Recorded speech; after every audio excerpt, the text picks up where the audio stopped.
Defense made a motion for a mistrial. Prosecutor was up to some fuckery. Potentially damaging evidence, no basis for it. The judge specifically said, do not ask that question. Do not use that as evidence. She walked right down the path and asked the question. It may be over on Tuesday morning. Batman Bruce Wayne bitch snitch. Gerald Brooks, your constitution does not apply to me because I'm a sovereign citizen, a traveler on the land. I'm the Moorish Empire or whatever, bitch snitch. Because they're so fucking absurd. If you want to be a sovereign citizen, just do yourself a favor first. Go to YouTube here and just get every sovereign citizen that's ever been before. Find me one that won. God dang, you're right. Don't go down this. It's not the path. Don't have time for stupidity.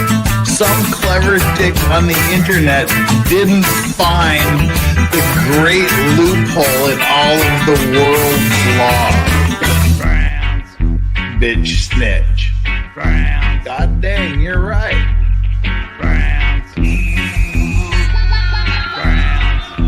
God dang, you're right. Traveler on the land. God dang, you're right. Moorish Empire. Traveler on the land. Bitch snitch.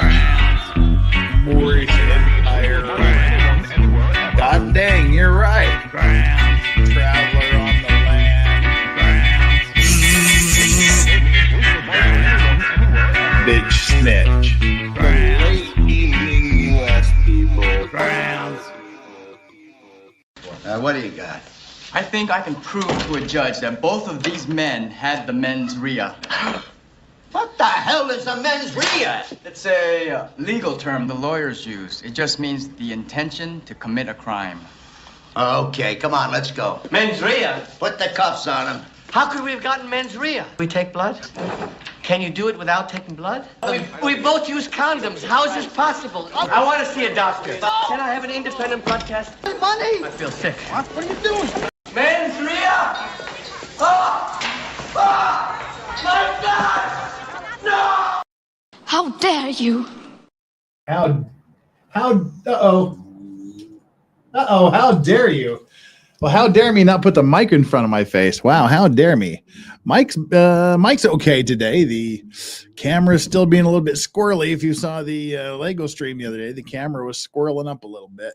Still behaving slightly squirrely, but we'll get through it. How you doing, everybody? Good morning, good afternoon, good evening, good night, whoever you are, wherever you are, whatever you're doing, whoever you're doing it with, why you're doing it in the first place, however good it feels, how many times you're going to do it. I don't care. I'm just glad you're doing it here with me, Legal Vices. Today, we are going to wrap up day 7 and begin day 8 of the LEILANI Simon trial. Now, there's a bunch that get skipped, and there's a lot of time out. So, by my estimate, the end of this week or Monday at the very latest, we will wrap this. Whoa. All right, that's unacceptable. We'll hurry and get into the video before it freezes up again. Wow. Anyway, as I was saying, by the end of this week or by the beginning of Monday at the latest, we should finish up this trial. And then it's back to business as usual. So stay tuned for normalcy next week. Again, no stream this Thursday, Thanksgiving Day. So it'll be today, Tuesday, Wednesday, and Friday. All right, but that means nothing to you if you're watching in the future on replay. So I don't have a like and subscribe poll up yet, so I'll put that up once we get underway with the hearing. And there's not a whole lot to do other than to remind you right now to hit that like and subscribe button as you trickle in. There's currently 108 people here just as we're kicking off. More people will clearly and obviously come in as we move along. And there's 47 likes, so half of you haven't done your job. Get in there and hit that like button, hit the subscribe button. And as always, if you think you have subscribed, if you know you have subscribed, please just do me that little favor and reach on down there and double check to make sure you are still subscribed. I would love that. And with that, let's see. The first item of business is to mention that today, due to your awesomeness, your support, your care, and your love, we are at day 64. Oh dear. We are at day 64 of the emotional support potato pig dog cam. And I need to get this video started so I can start messing with the camera. Wow. All right. Day 64 of the emotional support potato pig dog cam. Will we get to day 65? We are 35 days away from triple digits. Let's see if we can keep the streak alive. It is keep Meryl Streep alive. Keep Flash Gordon alive. Yeah, sorry. Little bit of a well shit. Good Lord. Yeah. Let's just forget everything I just said. We don't need to see if we're going to keep the streak alive for day 65. I didn't even get to finish my speech. And we started off really, really well with Matilda sending the €2. The €2 with hello from a rainy, cloudy Netherlands. Wow. Well, thank you very much for that, Matilda, as usual. And good afternoon in the Netherlands and good evening here from Korea. That's kicked us off, put us right down. I gotta hurry up here. That put us right down the road to get to the emotional support potato pig dog. Then Sonia Chris just steps in and says, shut up. Just shut up and get on with it. Here's your 20 Vices gifted memberships. So let's just get on with it, he says. So we get a foghorn for that. Sonia Chris dropping 20 heated gifted memberships straight out of the gate. All right. Dog cam it is then. The dog cam is actually performing better than my own camera today. So, hey, Sonia Chris, I got nothing but love for you, brother. Words fail me. I need to learn how to accept these big things better than this because thanks. Just thank you so much. Deeply, deeply appreciated. So, all right, that puts us into the emotional support potato pig dog cam for day 65. So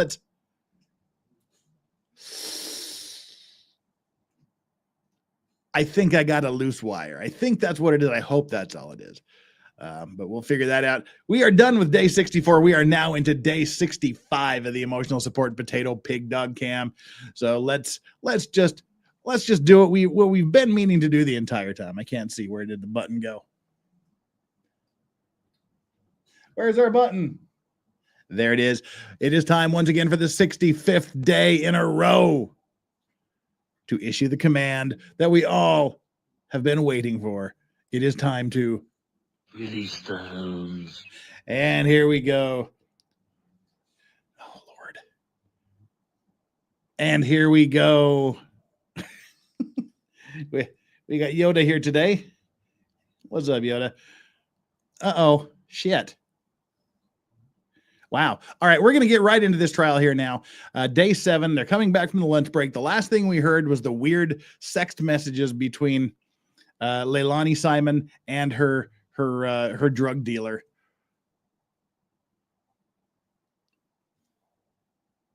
Yep, it's a loose wire. All right, we'll talk more about it later once I unintercourse this camera here. So let's just get on with it.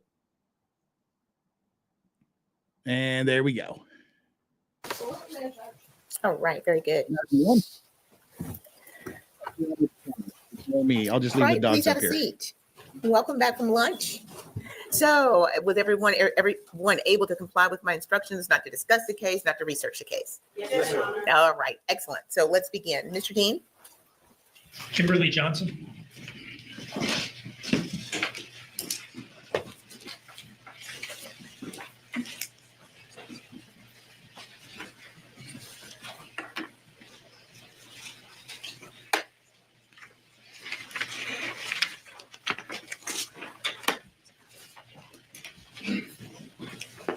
Raise your right hand. The evidence you for court and jury in the trial of this issue should be the truth, the whole truth, and nothing but the truth, so help you God. Yes. Step this way, ma'am. Have a seat, please. Good afternoon. Mr. Dean. Good Good afternoon. Could you please introduce yourself to the jury? Yes, I'm Kimberly Johnson. I work for the Federal Bureau of Investigation as a forensic accountant. Is that different from a special agent? Yes, no gun, no badge. What does a forensic accountant do? What do you do day to day? I'm tasked with Hi. using financial information as it relates to criminal investigation. Can you tell me a little bit more about that? Mostly bank records, titles, tax records, whatever may come in, invoices from a company. Just trying to put the picture together from the money side of an investigation. So is it fair to say that day to day? The dog cam is not frozen. It's just Yoda doesn't move. You can't tell if it's impossible to tell if the dog cam is frozen as long as it's focused on Yoda. If it's focused over here on Strawberry, then we can tell because she doesn't stay still too much. Anyway. You're in an office analyzing. Oh, it looks like Excel Strawberry is an spreadsheets, things like FBI this. forensic Yes, in an accountant. office How behind a cute. computer. How long have you been doing that for the FBI? Just short of 27 years. Do you have any collateral duties or I guess like side responsibilities at the FBI? I do. I'm collateral duty as a member of the evidence response team. And what is the evidence response team? We are a team that goes out for searches and crime scenes, and we're responsible for collecting and packaging evidence that's discovered. How did you as a forensic accountant become a member of the evidence response team? It was voluntary, and like I said, it's collateral to my regular job. And me personally, I was motivated after 9/11. Is it He was voluntary? motivated to be an Did accountant you after service on the 9/11. ERT? Interesting. Yes, it's absolutely voluntary. In your capacity as a member of the evidence response, Well, I like how he's like asked her twice. Is it voluntary that you became a forensic accountant? Is that something you really wanted to do of your own free will, or did the feds force you into being an accountant? No, and this is not Phyllis from The Office. She's actually coming up in day 8. How do I know? Because we accidentally watched the first 2 witnesses of day 8 previously. team, were you involved in the landfill search looking for Quentin Simon? I was. Can you tell us how you were involved initially? Yes, initially I was just a searcher called up to help work the lines. Later in the search, I had a few days where I acted as team leader. And what does the team leader do out there? Leads a Basically team, I bet. responsible for managing the search and the personnel on that day. And were you the team leader on duty at the Waste Management Superior Landfill on the day that the search team out there found Quentin? I was. I'd like to ask you a little bit about the layout of the landfill search. What was the search area? Can you describe that? It was basically the area that was identified in the landfill where they were digging the trash out for us to search. Like sort of a hillside Yeah. of garbage? Yes. And what was the search deck? The deck was where they actually spread the garbage that they'd taken out of the search area. They spread it along the deck so we could go through and manually search through it for what we were looking for. So aside from the search area, kind of up on the hill and the search deck where everything was being laid out to be searched, what else was out there? What was the rest of the setup like? So kind of looking at it from the perspective of walking to the deck, there was a road that we would enter in from, and Now, then before you go, sorry. I'm sorry, is that the perimeter road that kind of goes around the landfill? that's correct. Okay, go ahead. So there was kind of a driveway, is how I would describe it, that we would, after we got our PPE on and such, we'd walk up onto the deck.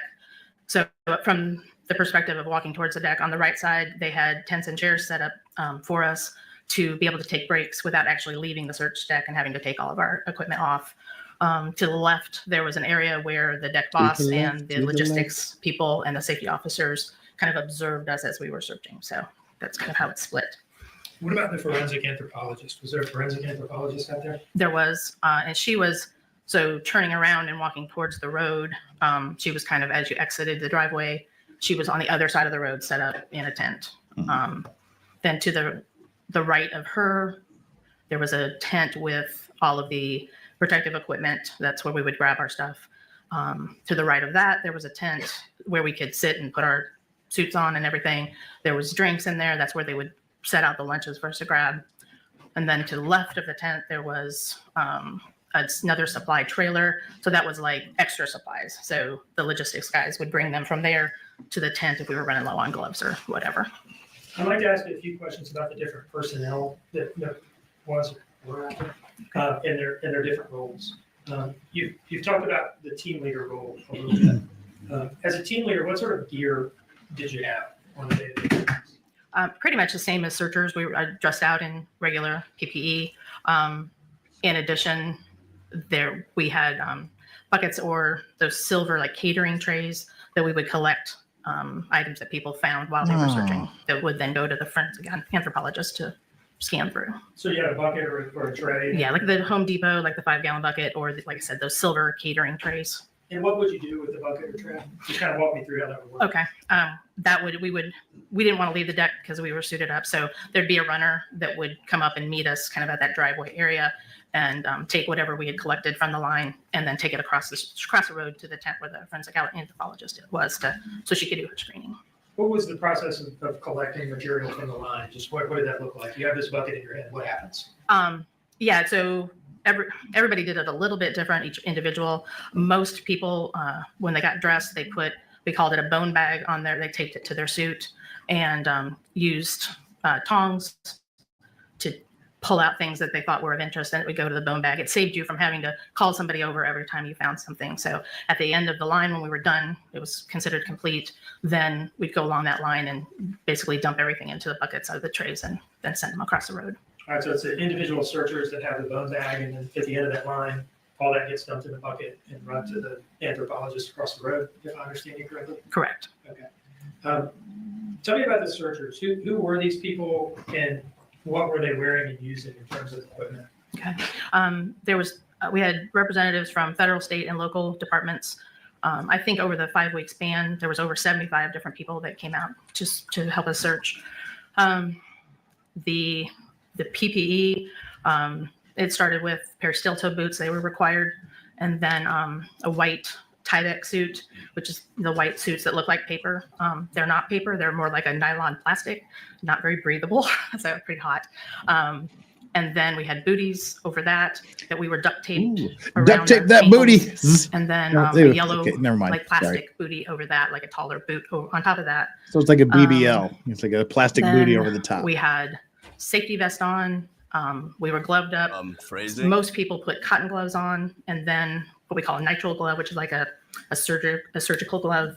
And then that was duct taped to the Tyvek suit.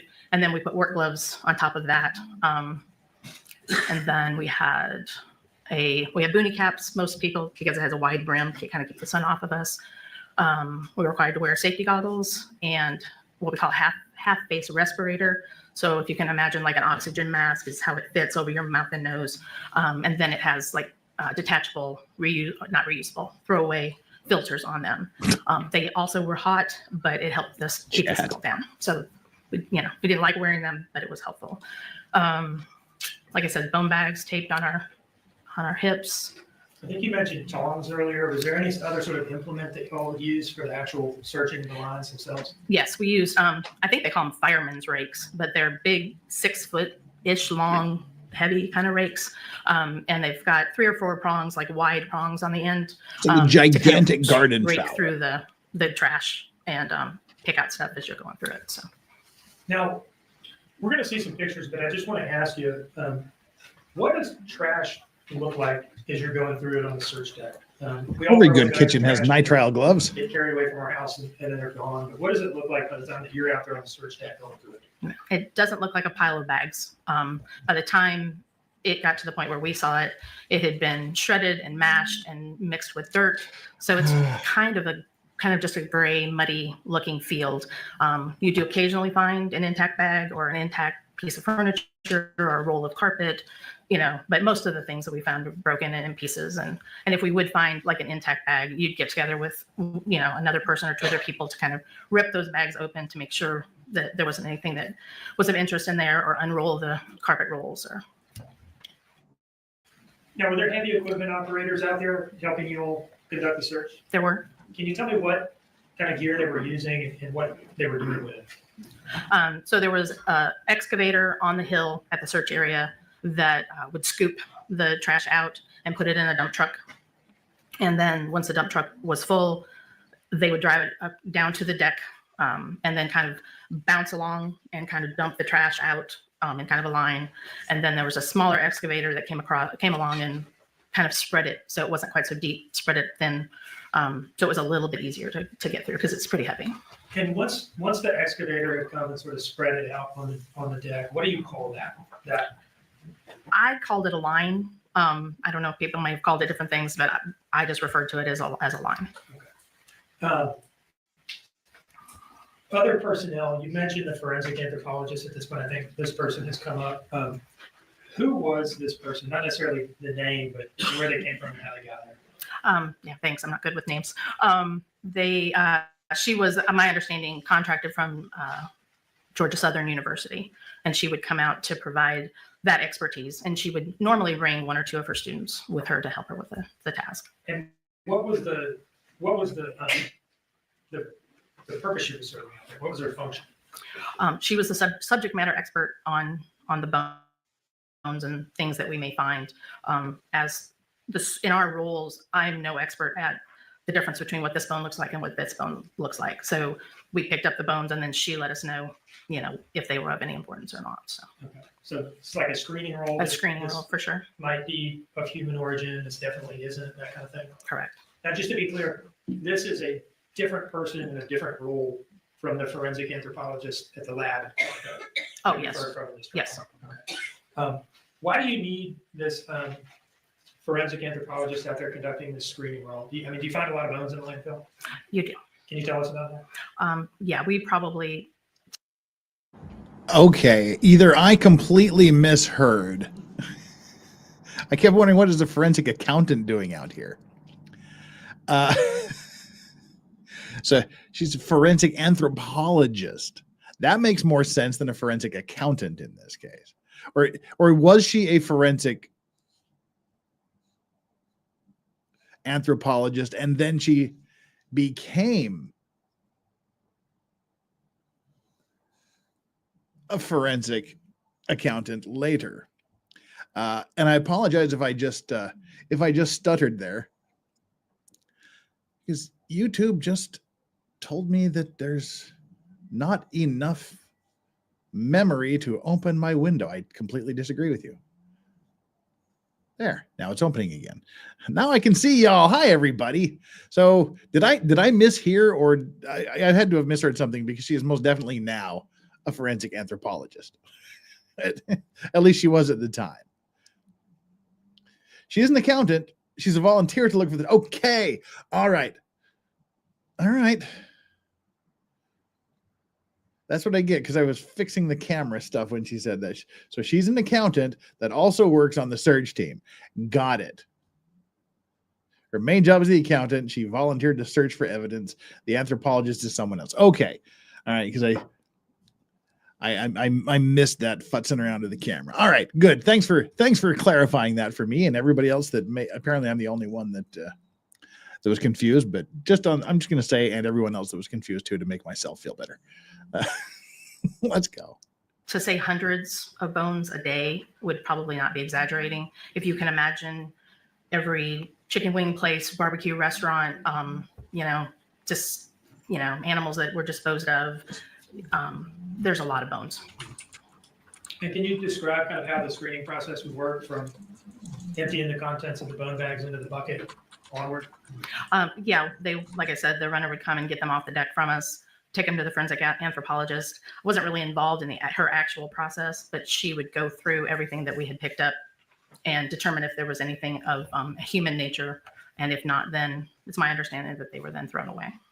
Now, I'd like to ask you just about kind of the workflow of the day, starting with everybody getting together to go to the landfill on a given morning. Okay. Can you tell us about that? What did a day look like? Sure. We usually started the day pretty early. Like I said, when we first got started, it was pretty hot during the day. So the earlier we could get started, the better. We would rally at Scottsdale Park. And that was where the command post was set up. And there was a building where, we could sit around and get ready for the day. About 7:30, we try to start a briefing. Usually it started with the search team leader that would just brief up from anything that occurred the day before. If we had anybody there that was new, kind of explain what we were there for, what we were looking for. After that, usually a member of the case investigative team would brief us up on any investigative updates. And then we would hear from the logistics guys and anything we needed to know about the deck, the heavy equipment operators, anything that was going on with the search area or deck.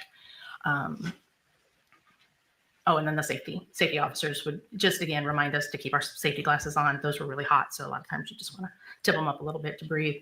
And then to make sure everybody's staying hydrated and not falling out on the line or anything. After the brief was done, we'd load up in a couple of transport vehicles that would take us to the actual up the road and to the search area where we would dress out. We would get all our PPE on and usually try to be like on the line between 8:30 and 9 o'clock in the morning. We would search lines until about lunchtime and then take our lunch break. At the point we took our lunch break, like I said, there was that area where we could like grab something to drink without getting out of our PPE. But for lunch break, we had to be cut out. So if you can imagine somebody with a razor cutter coming down your back, kind of cutting you out of these things so you can Yikes. do lunch and then repeat after lunch, putting all the PPE back on, headed back to the line until we quit for the day.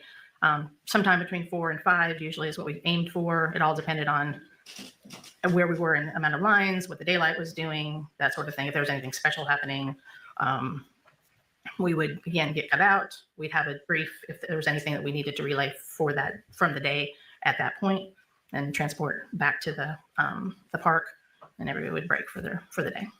How many days a week was the landfill search conducted? The first week it was only 4 days because they didn't start till Tuesday. The next 2 weeks I think was 5. The week after that was only 3 because there was a tropical storm coming in, so I shut it down I think Wednesday of that week. And then the final 2 weeks I think are, if I'm getting my dates messed up, but the rest of them were 5-day weeks. So it was a 5-day week except for the beginning and the tropical storm week. Now, in terms of the searchers out on the deck walking the lines, was that an all volunteer duty? Absolutely. How long did it take to get into this PPE in the morning, initially, and after lunch? You're probably 30 minutes by the time you're taped up and you help tape your buddies up. And so it is probably a 30-minute process. At some point, did a photographer with the FBI come out there and take a series of photographs to kind of memorialize the search and what it looked like? Yes. Do you see in front of you an exhibit marked as State's Exhibit 76? I do. Can you flip through this and let me know when you're ready to talk about it?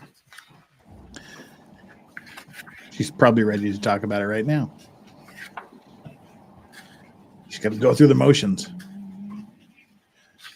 And speaking of going through the motions, perhaps now would be a good time to take just a quick break to mention that we do have the like and subscribe poll up right now for you folks that are watching on YouTube. We are also on Rumble and Twitter at the moment. X bothers me. It'll always be forever and ever be Twitter. So Twitter, Rumble, and YouTube. YouTube has our like and subscribe poll. If you want to take the like and subscribe poll, which is just simply a reminder to do those YouTube-y things and or the Twittery, Rumble-y things as well. What are the odds of getting more comic relief in this trial? We've basically had 3 funny witnesses: the brother, the Christian witch, and the sex messages, the sexting going on between the defendant and her drug dealer. So what are the odds of getting more comic relief? None, 0, nada. Very low. We've exhausted our luck in the humor department in this trial. 50-50, and the odds are in our favor. Those are your choices for our silly little poll, just to remind you to do the like and subscribe stuff. 216 people here on YouTube, 117 have hit the like button. 100 of you haven't done your job. Rumble, do your job, people. Do your job, Rumbleites. There's 3 of you that have hit the like button over there, and do what you need to do over there on Twitter, folks. We got 75 watching on Twitter right now. 76. So, all right. That's our little midstream grift there. Just wanted to say we got our like and subscribe poll up. We also have our little goal going. If we get 50 sorry. If we get 10 teal or higher, treats for the dogs. All right, let's go.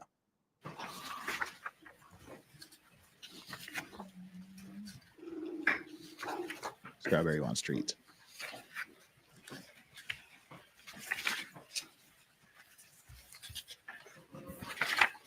Okay.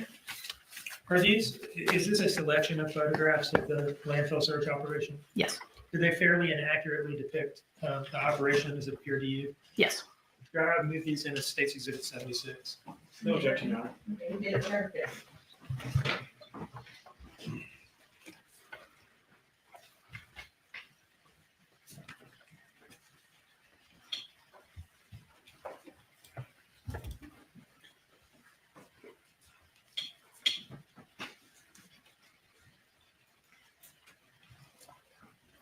All right, this first photo here, can you describe where the photographer is standing as this picture is taken? Yeah, kind of at the base. I talked about the driveway that we walked up to get to the deck. So she's like kind of to the right of that driveway. So the deck would be the upper left. The search area would be, I'm sorry, upper right. The search area is on the left there with that excavator. And then the road, these guys here are kind of standing on the inside of the road. So this is like that perimeter road that runs along the outside of the landfill? Yes. Okay.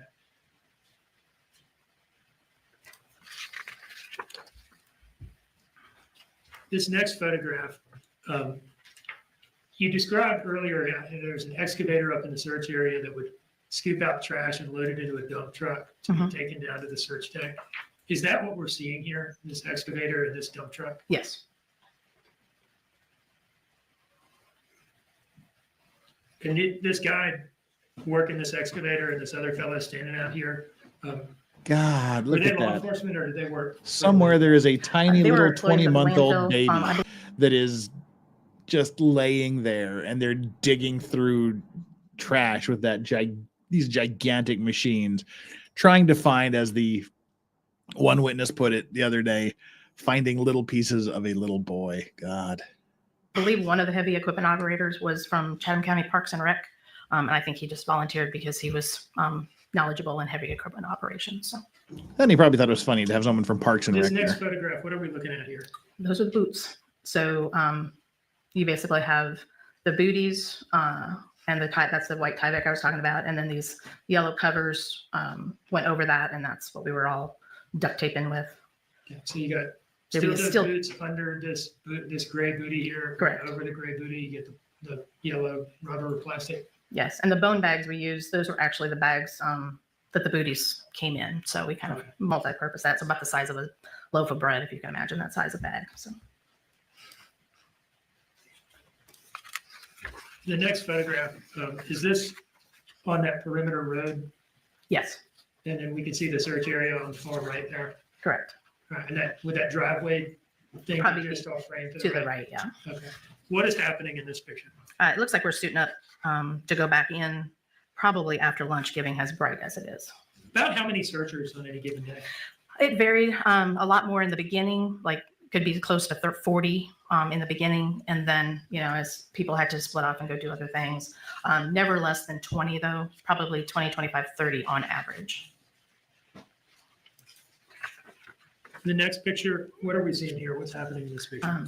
This is us coming onto the deck and just kind of getting perused by the safety officers to make sure that we had everything on that we were supposed to have. The next picture? Yeah, those are the fireman's rakes I was talking about. And they had a tarp that we could lay them on when we took breaks, and at lunch, we could leave them on the deck without having to carry them out of the deck. This next picture? Yeah, that's the line. That's the process. It just lined up in a straight line, or tried to. And then everybody just kind of took their 2 or 3 foot section and just kind of worked their way to the other side of the line. Now, zooming in on this, is this what we're looking at here, this garbage on the ground? Is this more or less representative of what this stuff looked like as y'all were going through it? Yes. What did it smell like out there? It smelled bad. Like I said, the respirators help, but you'd go home and it would still be in your nose. Some people would put vapor rub underneath their nostrils to kind of help with it. So you cut yourself breathing out of your mouth as much as possible. So it's nasty. Can you imagine trying to find body parts in that? Good God. Going through it just scrap by scrap by scrap. That's What are we seeing in that's this picture? horrific. That's one of the buckets. Like I said, some people use the bone bags. Some people, we'd have buckets along the way that they could throw something into. And again, the process, it kind of varied by day. And like in this case, I don't know why, but we would start in a line and we would end up in a circle almost every single time. I'm not really sure how it happened. Tried to stay in straight and always ended up in a circle, but I guess it worked. So This searcher right here, who appears to be, I don't know, tossing something into the bucket, perhaps. Do you recognize this person? I'm just saying, but from the blonde ponytail, I would think it might be Officer Zerki, but I'm not sure since we all kind of look the same in our get-ups there. So Fair enough. Do you remember Officer Zerki being out there? I do. What do you remember about her involvement? She had a knack for finding bones. She almost always had the fullest bone bag at the end of a line. She just had the eye to catch everything, I felt like. So she was really good at what she did. So What about her level of commitment to this operation? well, she was one of them that was there every day. So that says something. She was never sick or had to call off or anything. Was that typical? I mean, were there people that were involved in this for a period of time and then, tapped out after some days and unvolunteered, I guess? Yeah, I don't know if it was so much unvolunteered, but this comes up in the middle of people's lives unexpectedly. So you might have a work commitment, you might have a personal commitment. But her and a few others from Chatham County PD were there every single day. I would also imagine it would be enormously taxing to your psyche to have to do this every day for 6 weeks. I can just imagine people going, I got to tap out, for a day, for a week, forever. It would seem like this would be a ridiculously high attrition rate just from people going, I can't do this all day, every day for 6 weeks. Michelle M dropping the 5, putting us 9 more teal and aboves away from doggo treats, from snacks for the pig dogs. Thank you so much. Happy Thanksgiving to you and the doggos. The doggos will be getting a lovely Thanksgiving dinner after I finish my Thanksgiving dinner. So thank you very much, Michelle M, for that. Appreciate the support. You're awesome. Karen Michelle says, wow, those folks are heroes. That had to be awful. I can't even begin to speculate how awful that might be. Daily Quick Bite says the problem with your computer is lots of software on your computer, and mine download massive updates without bothering to tell you, as if everyone has unlimited RAM and disk. That might have something to do with it, because not a few seconds before you said that, the little what you want to call it, the restart button thing down in the bottom right corner went orange, meaning there is an update that's downloaded and needs to be installed. So yeah, that was probably it for a momentary thing. Martian Oka, hello there, Jeff. Hope all is well with you on your side of the world. What you drinking today? Today we're going with just the simple 4 roses. Got our little 4 roses. Just your basic small batch. It's a very, very good daily sipper. And there's something about winter that I love mint. I'm a huge mint head. There's something about winter that makes me want it even more. So I've got this Sutliff Frosty Mint tobacco in my pipe tonight. It is so good. It's super, super minty. So that mixed with a nice 4 Roses, the bourbon kind of has a little hint of mint in it. You pair these two and you are in heaven. Thank you for asking. All right, let's jump back into this. Okay, we already got to, wow, Karen, Michelle, geez, I just can't imagine these guys. They are heroes. All right, let's go.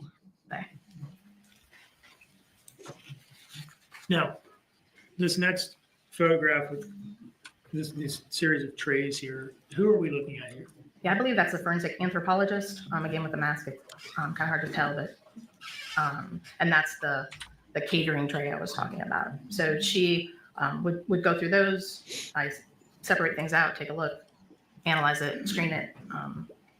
That was what she was there for. And just to be clear, this is not an image of Quentin's remains. No, Given day. Jesus, thank God for that. Fuck. Right. I mean, intercourse. But just Too early for the results of F1. line search. Okay. And she's about to go through those and Looks like it, yes. determine that none of them are Quentin. Yes. Hello, Vicky. Welcome back after I'd like to ask you about the 178 memories of days. 2022, the day that Quentin was found. You said earlier you were the team leader out there that day. I was. What do you remember about how that unfolded? Started off like a regular search day. It was much cooler than it had been, which everybody was, it was a relief not to be so hot. It was also the last day we were going to search before shutting down for that Thanksgiving holiday. It had been determined that we weren't going to work that week. We were going to suspend the search until after Thanksgiving. So it was kind of the last day, and then everybody was going to get a break. And when did that day go from being the normal kind of tedious day like you'd been having to something different? About midday, it was before lunch. Someone signaled from the line that if you found something that seemed unusual, you always kind of like raised your hand and gave a heads up. And this occurred that morning, late morning, indicated that they had found something that didn't look like everything else we've been seeing. It appeared to be a piece of a skull. After that was found, what do you remember about how things played out next? That was taken to the forensic anthropologist right away. We finished that line that we were working on, took everything that we had collected to the forensic anthropologist, cut out, and went ahead and went to lunch. And I don't remember if it was during lunch or right after we went back after lunch to start the next line. But the forensic anthropologist confirmed that she thought we did have human Speaking of starting lines, I forgot to turn my sign on. Continued the search of the line, and then at some point they determined that we needed to respread the line we did before lunch and search it again. All told, how many different lines do you remember Quentin being found over? I think just a couple, because we did, I want to say 2 after that we didn't find anything else in. And is that how y'all decided kind of you were the stopping point? Yeah, I think it was that. The forensic anthropologist, I think, determined that there was enough that had been collected to do, identification purposes. It was getting late. We were running out of daylight. So Sorry. I think No sign today, people. Both of my external batteries are dead. people that decided those things decided that we were at a place where we could stop. About how long do you remember it being from, the moment that very recognizable piece of skull was found to when y'all finished up and were done for that day? It was late. It was getting dark because it was after the time change. I don't think we got back to the parking lot till after 5. I drove home in the dark, so we were out there quite a while because there was a lot of things to do on top of what we had found. We were breaking down for the week, closing things up and stuff. So at some point during that sort of ongoing process of finding Quentin that day, did the case agents show up to take custody of Quentin and package his remains? Yes, I think all of the investigative agents were there by mid-afternoon at the latest. And was this your last day at the landfill, or did you have to come back at any point for anything? It was the last search day, as it turned out. We didn't know that at the time. The scene was not closed because we didn't know for sure what had been found. But after that was confirmed, preliminary confirmation that it was likely Quentin's remains, then we went back the Monday after Thanksgiving, which I think was the 28th of November, and we broke the scene down at that point. One moment, please.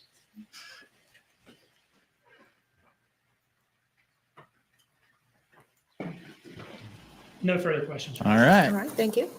Mr. Hilliard? I don't have any questions for this witness, Judge. All right, may she be excused? Yes. All right, thank you, ma'am. Cool. No cross-examination. I think he didn't ask any stupid questions. I think this is the first person he hasn't asked stupid questions to. He'll at least ask people, well, now where did you say you graduated from school? Well, where did you say you did your training? Well, he's usually asked dumb questions like that, but apparently he's not going to this time, so cool. And that looks like the end of the day. Oh, no, there's one quick witness. Forgot to put up the banner, too. All right, who's the next witness? Thank you. Good morning, Flux Dude. You're late. And so the state may call its next witness. Sophia Zerki. All right. I'm going to have to wait for their spelling.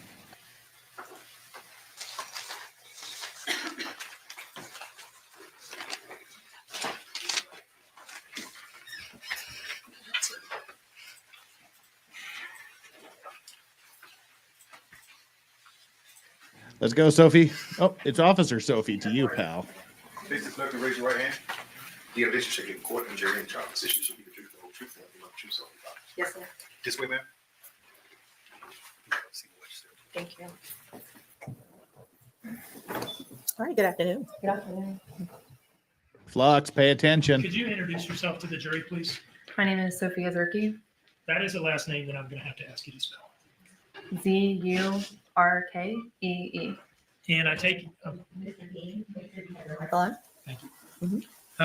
I take it you are a Chatham County police officer. Yes, sir. How long have you been with the Chatham County Police? I have been with the Chatham County Police Department since September of 2021.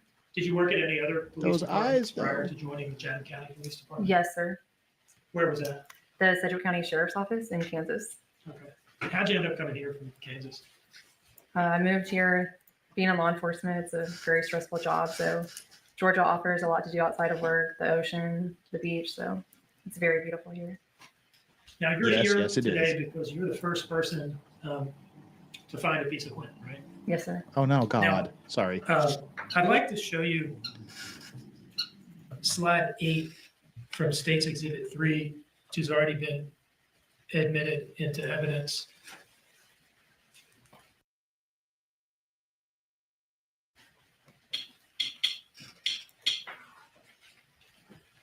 This has been introduced and admitted into evidence as a still frame from Sergeant Stewart's body-worn camera from the initial response to 535 Buckhalter Road on October 5th. Is that you there? Yes, sir, it is. Was this your beat that you were patrolling that day or no?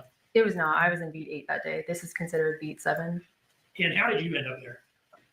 When there is a missing child, time is of the essence. So it's all hands on deck at that point.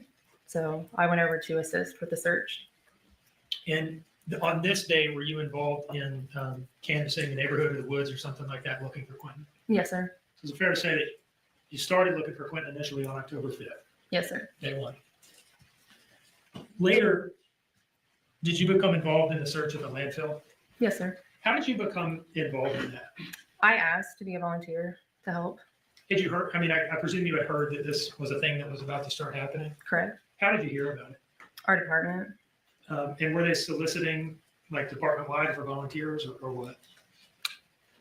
I can't recall on that. I just know they asked us to be some extra hands to help. And you volunteered, you say? Yes, sir. Why is that? Being one of the first on scene, I wanted to see it through and to help in any way that I could. And going forward from that, were you involved as a searcher at the landfill? Yes, sir. What day did you start on? Not necessarily the date, but like, was it the first day of the landfill search? Yes, I was there for the first day. And were you involved throughout? Yes. Was there any day that search operation was going on that you weren't there? No, sir. Could you have gotten out of it at some point if you had wanted to? Yes. What was that like doing that for, I don't know, 5 weeks or whatever it was? It was Flux. a lot. It was Yes. mentally, emotionally, and physically draining every single day. Now, I'd like to draw your attention to November 18, 2022, the day that Nick Quentin was found out there. What do you remember about the morning? From what I can recall, it was like every other morning it started out. We have a briefing, kind of talk about how the day's going to go. We get ready when we start searching. Would you like me to kind of go through, our attire, be more specific in that aspect? Or? No, we've had that with a previous Okay. witness. So I guess let me ask you this. In the morning, was it a normal day? Yes, sir. What do you remember about the point where it became not a normal day? I was just breaking through the garbage, and then I had observed a white small object could fit in the palm of my hand. It looked like bone to me. So I remember seeing my Lieutenant Foster, because they were all on the side, and contacting him, and they came over and removed it. I'd like to approach with the what's been introduced into evidence as State's Exhibit 77.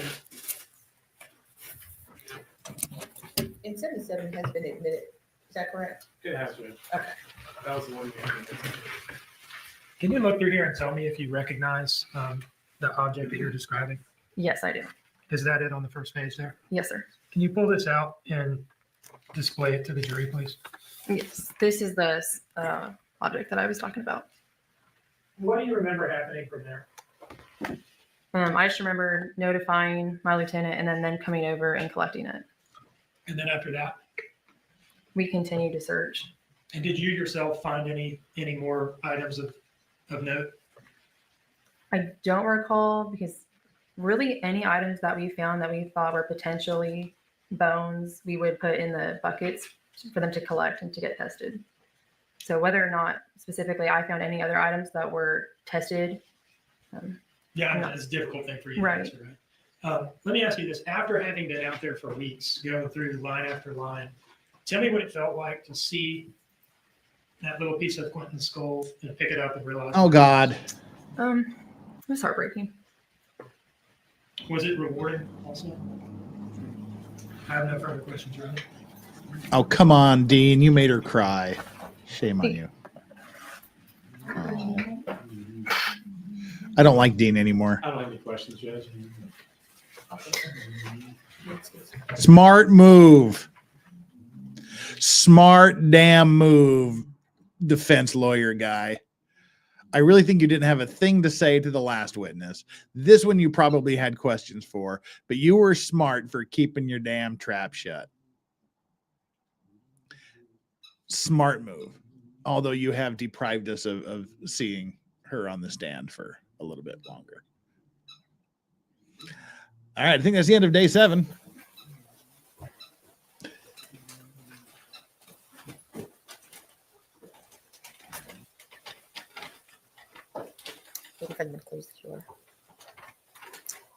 Okay.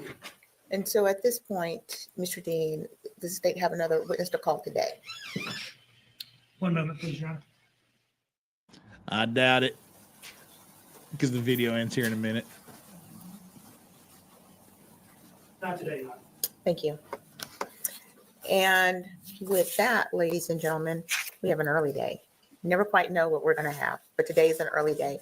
We're going to stop here. I'm going to excuse you for the evening with the instructions that you probably know by heart now. Don't discuss the case. Don't do any research. Don't look at any news. Don't observe any news. Don't consume any news. All right. And I wish you all a good night. Jury's exiting. All right, that is the end of day 7, and we are going to jump right into day 8. Let's bring up day 8 here. Now, for day 8, we have skipped the first 2 witnesses. Why did I skip the first 2 witnesses? Because on day 3, or I believe it was, we accidentally watched the wrong ones. We watched day 8 instead of day 3. So the first 2 witnesses were already done. But people were talking about the witness looking like Phyllis from The Office. This was Phyllis from The Office. I'm not mistaking it. Okay. Phyllis from The Office was one of the witnesses we watched out of order on day 3. The instrument, yes. The instrument, let's call it that. Okay. Yes. And then what does that do? Does that use some sort of we'll give you another look at Phyllis here. Then we'll go light, through.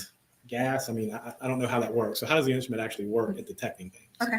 The instrument has Yeah, so pumps with fluid. That's Phyllis from The Office. The 2 witnesses we skipped over were people that were basically saying, I took this and gave it to that person, and then she was the one that analyzed the data to run the gas spectrometer stuff and the DNA stuff. So no reason to go back and watch them again.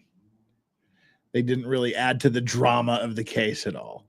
But as long as we have paused here very briefly, it's time for the midstream grift. We're an hour into this nearly.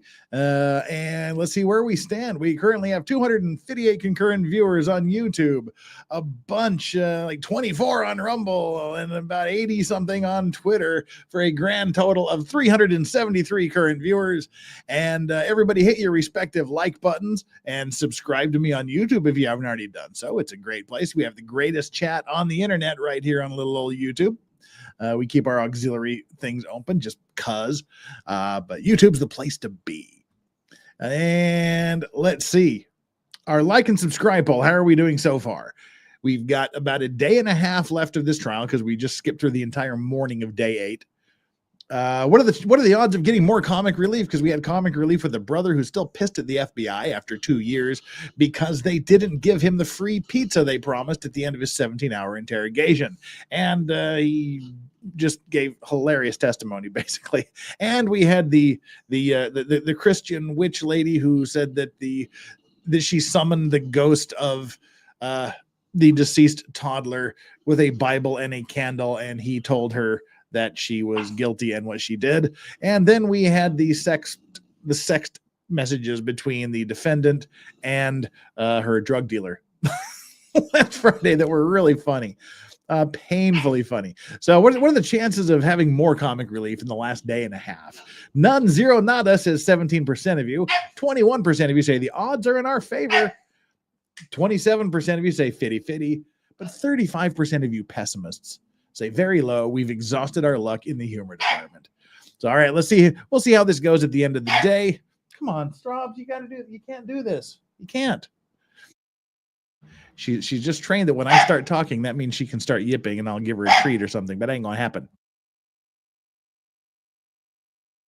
So if the dog wants a treat, we need 9 more teals and above. We've got one out of 10 of the teal super chats. 9 more to give the dog treats, both dogs treats. All right, let's jump in and continue, shall we?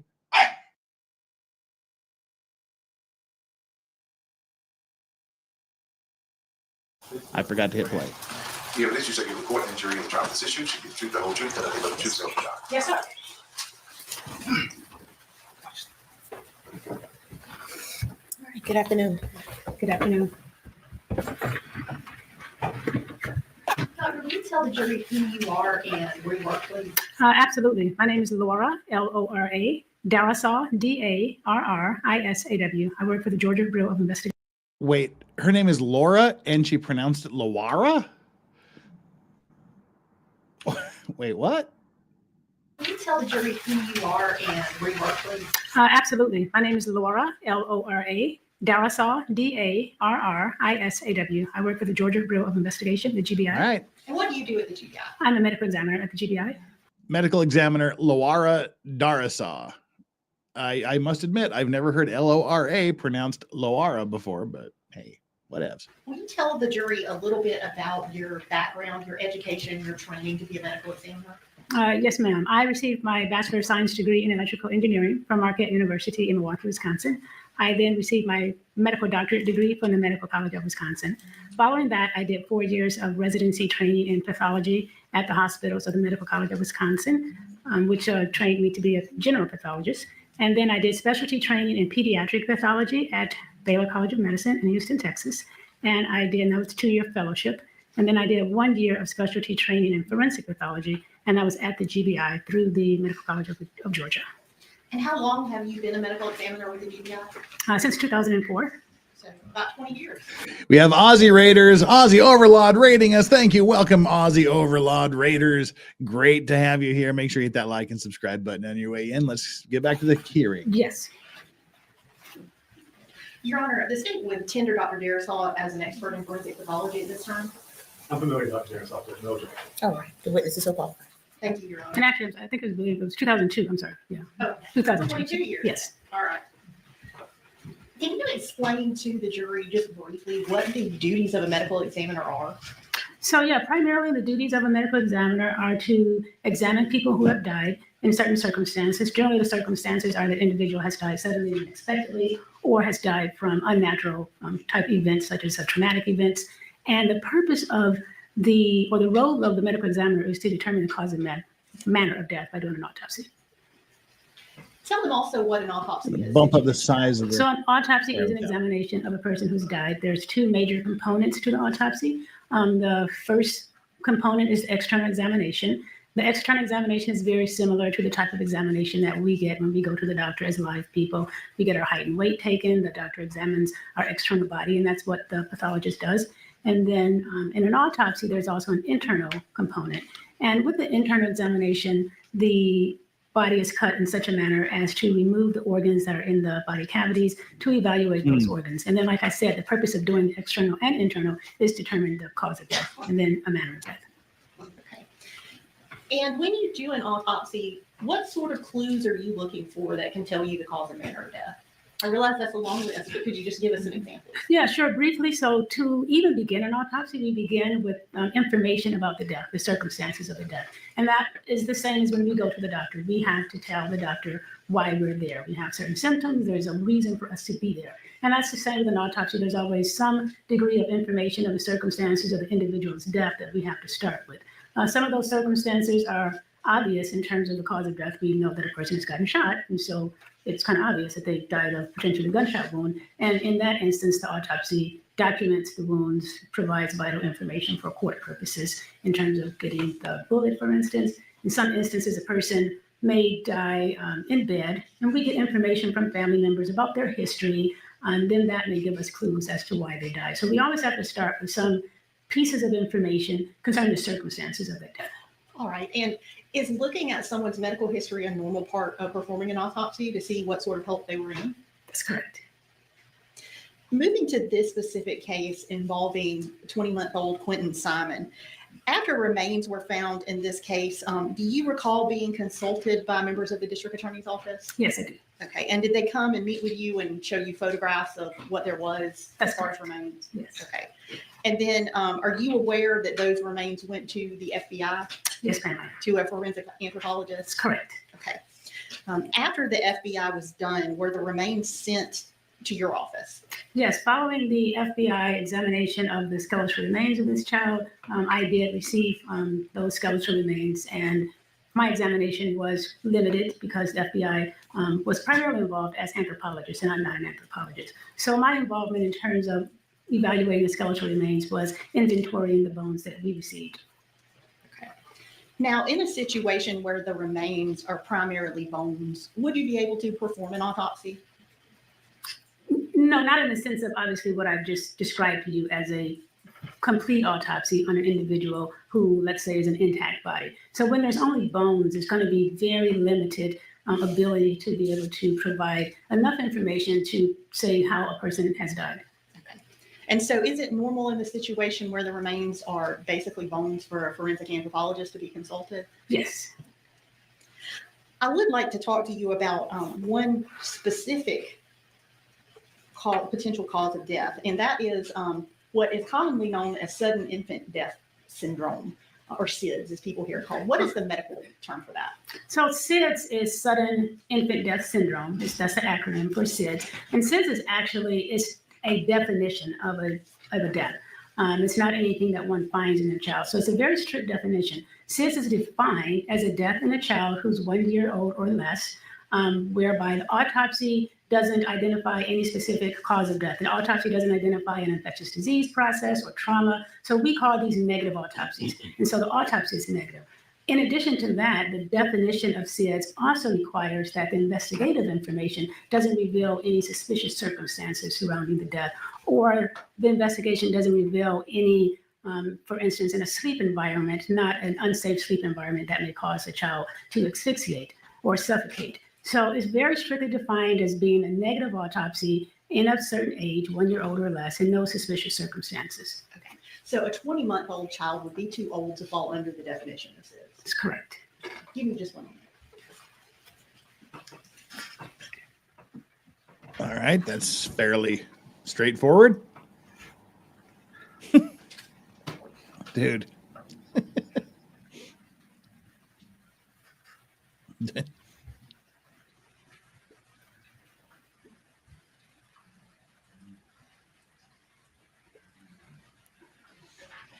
Just go a little bit further. Oh, we do have more regarding questions the for this skeletal witness. remains. In this specific case, you were not able to perform any of your duties beyond just doing an inventory of the bones. Is that correct? That's correct.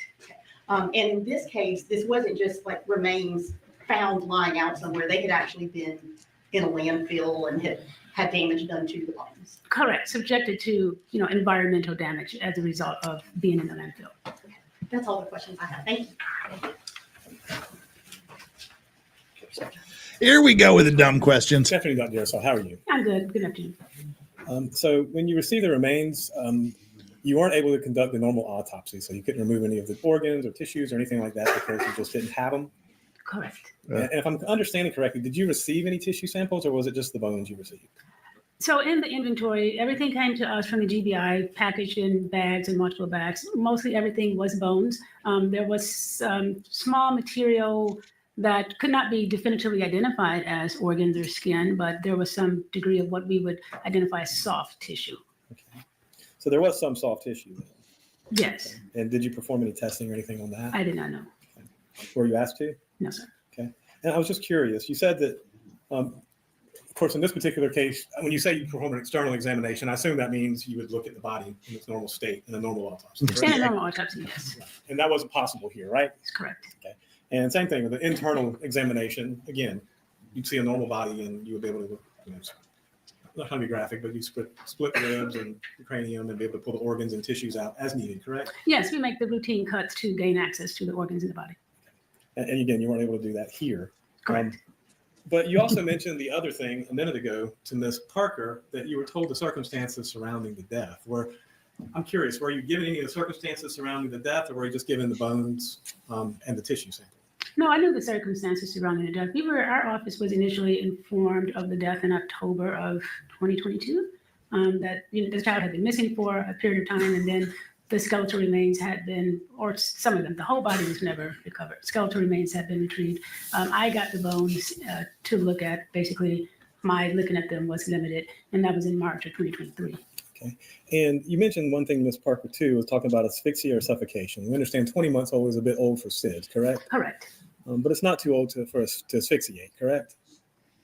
Oh, it depends on what kind of question is that? So asphyxia can be choking on a foreign object, for instance, either a food object or a toy or something like that, or a child can be intentionally suffocated. So asphyxia is broad, and a 20-month-old is not too old. Well, then let's break that down. Question. Then let's break that down. What's the definition of asphyxia, so we can start there? Then. Asphyxia basically means a lack of oxygen for a variety of different reasons. You may not get oxygen because of a certain position you're in, where your nose and mouth are obstructed. You may not be able to get oxygen because something is obstructing your airway. You choke on a piece of food or something like that. So it's very broad, meaning a lack of oxygen to the brain. Basically just means a lack of oxygen. Correct. It can be because you're choking. It can be because something lodged in your throat. It can be because somebody's strangling you. It can be for any of those reasons, but that's all asphyxia means, correct? Yes, sir. Okay. So, and would it be, do you think it would be important for you to know that and you said the other thing you investigate when you're talking to Ms. Parker was about the sleeping area. Would that be something you would need to know for a 20-month-old death? A lot less important in a 20-month-old because a 20-month-old is able to turn around in bed and move around. They're not as immobile in a sleeping environment as a younger infant. And let's talk about that. At 20 months old, what is a normal 20-month-old's capabilities? Generally 20 months old, they're able to walk. They're able to roll around in bed and turn from side to side. And climb out of bed. So those are things that they do. Talk, for God's sake. They can move and they have their own mind about things, correct? Correct. All right. So in this particular case, would it have been relevant to you to know that there was vomit in the playpen where the child was sleeping? It would have been a piece of information. If I had a autopsy to perform on an intact body, the information about the scene itself would be information that we received that we would take into account. Was that information was passed along to you or no? I'm not aware of that. I'm not sure. Okay. All right. And that being said, I think that's all the questions I have. Thank you, Dr. Jaroslaw. This one's Strawberry. The other dog is Yoda. No, Your Honor. Thank you. May she be excused? She certainly may. Thank you, Doctor. Thank you, Your Honor.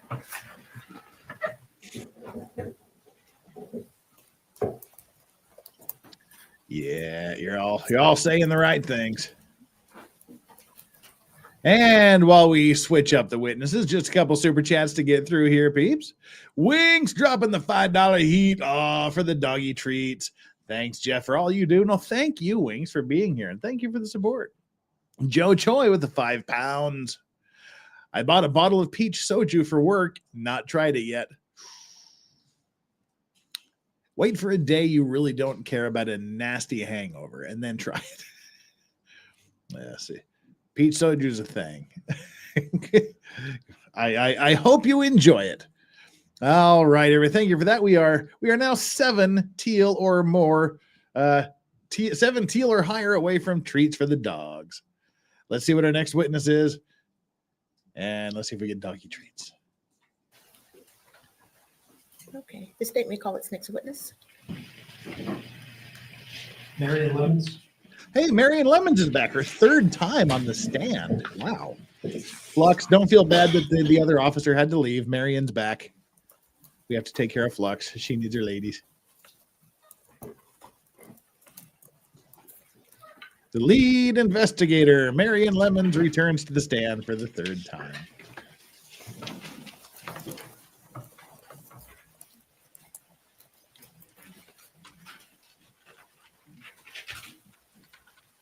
Maryan Lemons.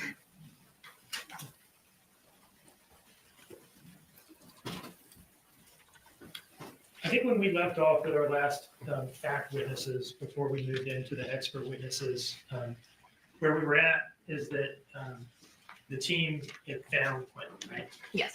And that was what day? That was on November 18th. Okay. In the days following November 18th, was the defendant interviewed one final time? Yes, she was. Before we get to that, I want to ask you kind of a few miscellaneous questions about some things. Sure. Okay. The first is a question about venue, and I may have hit this, but I just want to make sure. Have you reviewed the indictment in this case? Yes, I have. Have you seen that it alleges a number of false statements on a number of different dates? Yes, it does. Are you aware of all those statements and where they were made? Yes. And were they all made in Chatham County? Yes, they were. That's for every false statement charged in the indictment. Correct, yes. There has been an exhibit admitted into evidence as State's Exhibit 62, Circle Gang footage. Yes, sir. And which one of the 2 trips that night would that footage have been from, the first or the second? It's her first trip that night. Now, have you reviewed that footage? Yes, I have. And is it fair to say that it includes a bunch of different camera angles? Yes. Is there a camera angle in which you can tell exactly what it is that she purchases? Yes, there is. And how is it that you can see exactly what it is that she purchases during that trip? Yeah. So it faces, the camera angle faces the register as well as what is being run up by the cashier. So you're actually seeing the receipt as it's actively being run up. I'd like to display for you the portion of State's Exhibit 63 that I think you're talking about. So what I've done here is I've opened up the player that includes all this footage, and it's a whole bunch of camera angles, right? Yes, it is. In here, we've picked the register camera that you're talking about and made it full screen, correct? Yes. Okay. So sort of an overhead view of the register that she pays at? Correct. Okay. Can you tell us where on the screen we can see what it is that she purchases? You can step down to do that. Yep. So on the left, Walk us through it line by line, please. on the left side of the screen, you see like an itemized list of what's occurring with the register, as well as a quantity. So our targets are right here. We have a Natural Light 25-ounce can. The quantity is changed to 2 cans. And then we have the Cigarillos green, quantity changed to 2. And then Speaking of 2 cans. And that's the transaction for Leilani's purchase that night. Can you tell us where we are in the timestamp here? So the timestamp that we're paused at right now is 10:29 p.m. on the 4th of October. And I'm going to hit play from here and we'll just watch the transaction, okay? Okay.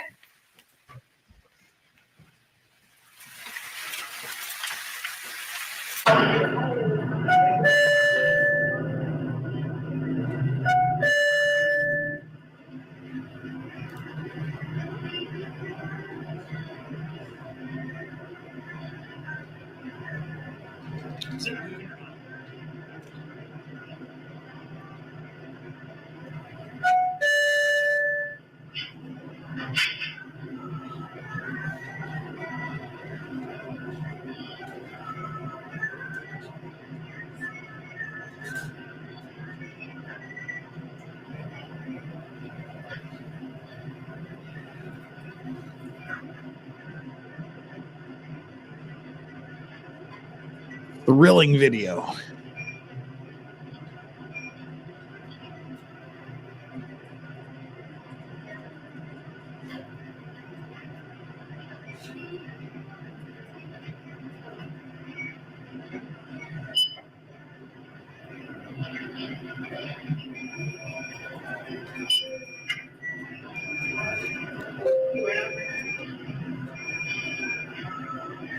Did you hear what she said?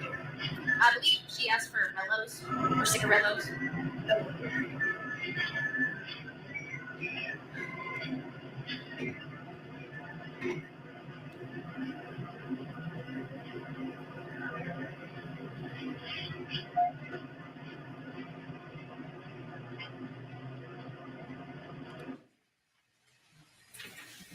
Stop the playback at 10:31:22.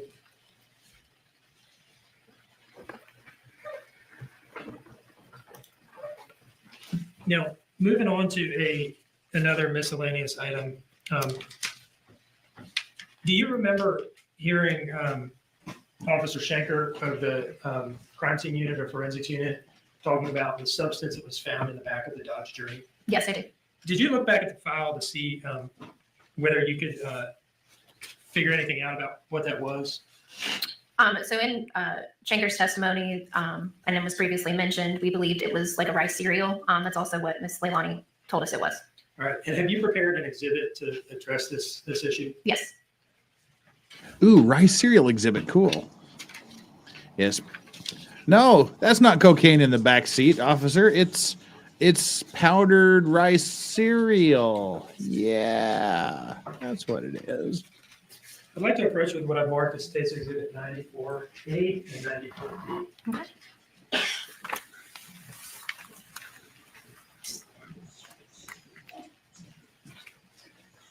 Do you recognize those two items? Yes, I do. Can you describe to us what they are? Sure. 94A is going to be a PowerPoint of what 94B's printout is. It's a collection of photographs with the rice cereal. Okay, so 94A is disc, 94B. Lindsay, no PayPal. Do not do PayPal. PayPal would does. We introduce do this not one. have PayPal anymore. Do not send PayPal, Lindsay. Do not do that. It is not an option anymore. But thank you for the thought. Sorry, didn't mean to shout at everybody. People here on Rumble and Twitter, we have Cash App, we have Venmo, we have Zelle.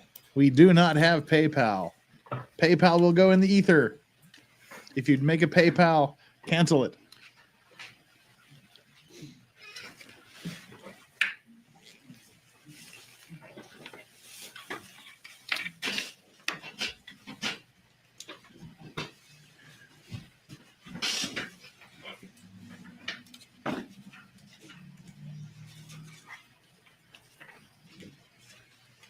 Just need a moment here, Your Honor.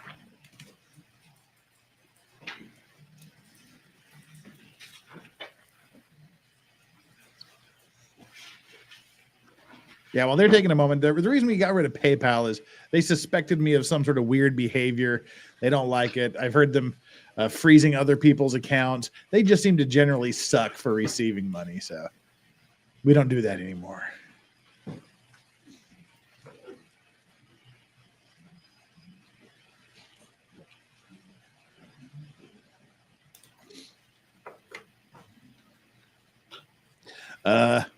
Right.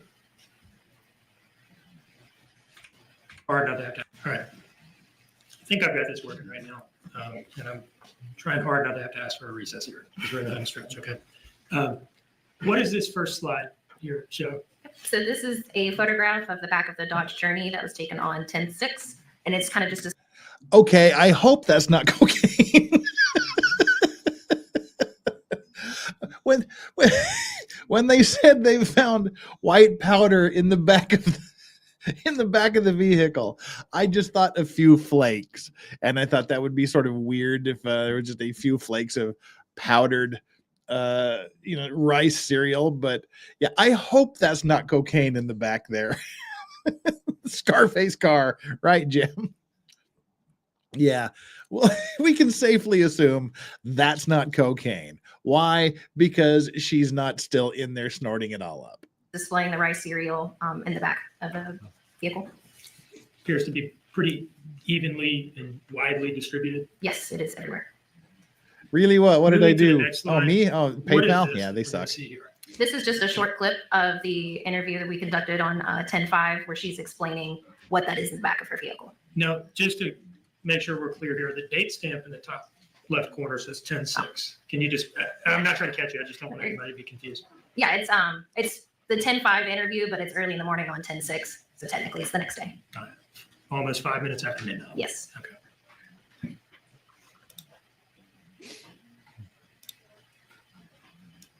What is that? How can it even be powdered rice cereal? I don't understand anything. Like laundry detergent, the bag rips open. But get a vacuum, people. Okay. Jesus.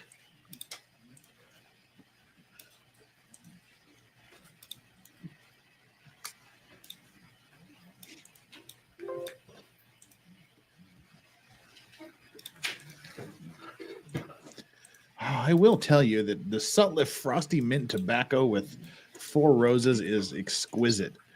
It makes the bourbon taste like chocolate.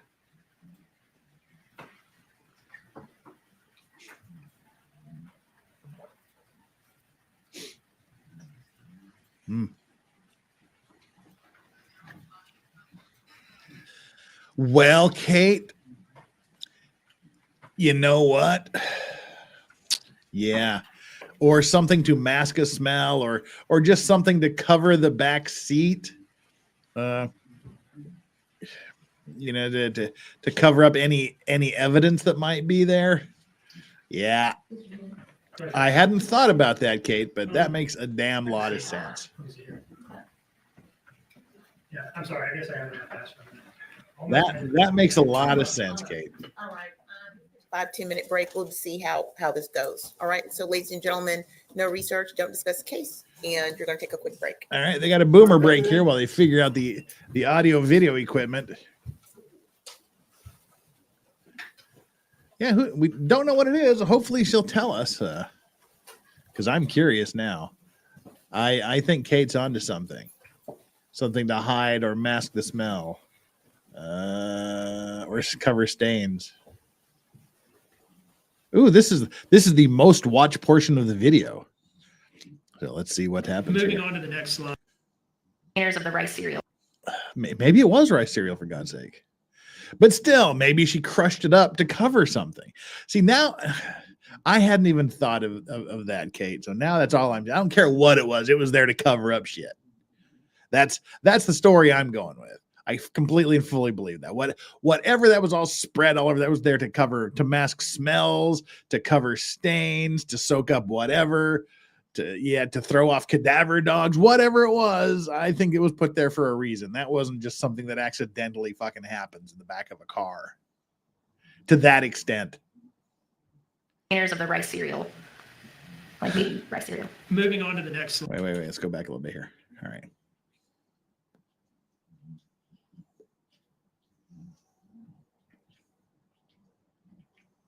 Did they just forget to turn the Containers of the rice cereal? Yeah, they did. Court TV just Moving forgot on to the next turn slide. it on. What is this image? This is just a more clear view that Officer Schenker, it's a photograph that he took that night. And again, you're seeing the bar area and those 2 images of rice cereal. Or 2 containers of rice cereal. The next slide. What are we doing? Okay, like okay. All right. So it not like Rice Krispies that are crushed up. It's like malto meal kind of thing. All right. So that makes a little more sense, but still it doesn't explain why it was scattered around the back of the vehicle like that, up the side panel and on the back panel. Yes. Okay. So she's spreading like malto meal around, or like baby powder cereal. Yeah, it's a porridgey like consistency thing. Okay. And then the final slide. There we go. This is just a Google image of what we were previously looking at. Okay. Gerber cereal for baby rice type. Yes. Gerber's going, God damn it. So those take us off the screen. There on the tiki bar when police first arrived. Correct. And the defendant had told you she took him inside like a month ago. Yes. Or more than a month ago, I think. Yes. Any reason you know that those things would be outside? Objection, Your Honor, calls for speculation. No further questions on this exhibit. So that shit has been in the back of her car like that for a month? I don't believe that.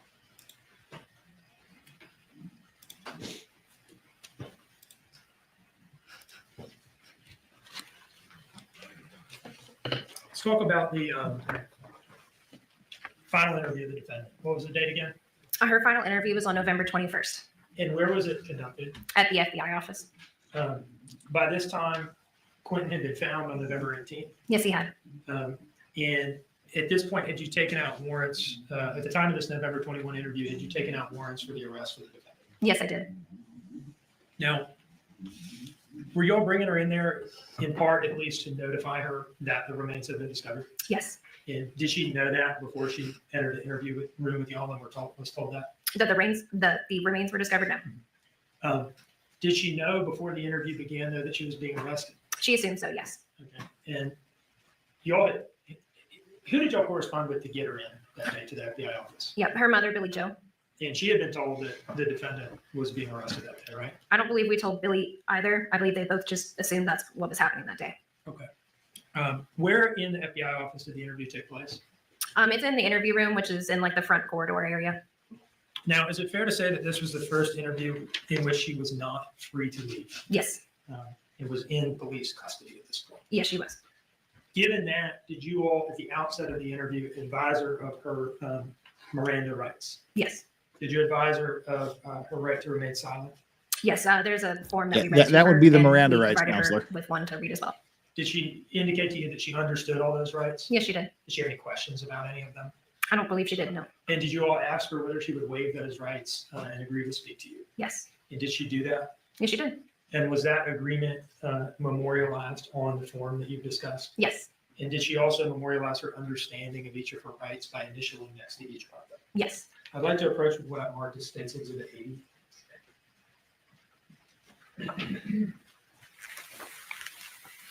Do you recognize that document? Yes, I do. Can you tell us what it is? It is the FBI's template format for advice of rights. This is the document that I believe Agent Solomon read to her and explained prior to this interview. And were you present for that? Yes, I was. I would introduce this as State's Exhibit 80. Can I look at it real quick, Judge, just to make sure? I think I've seen it before. Okay. I think I've seen it, but I just want to make sure.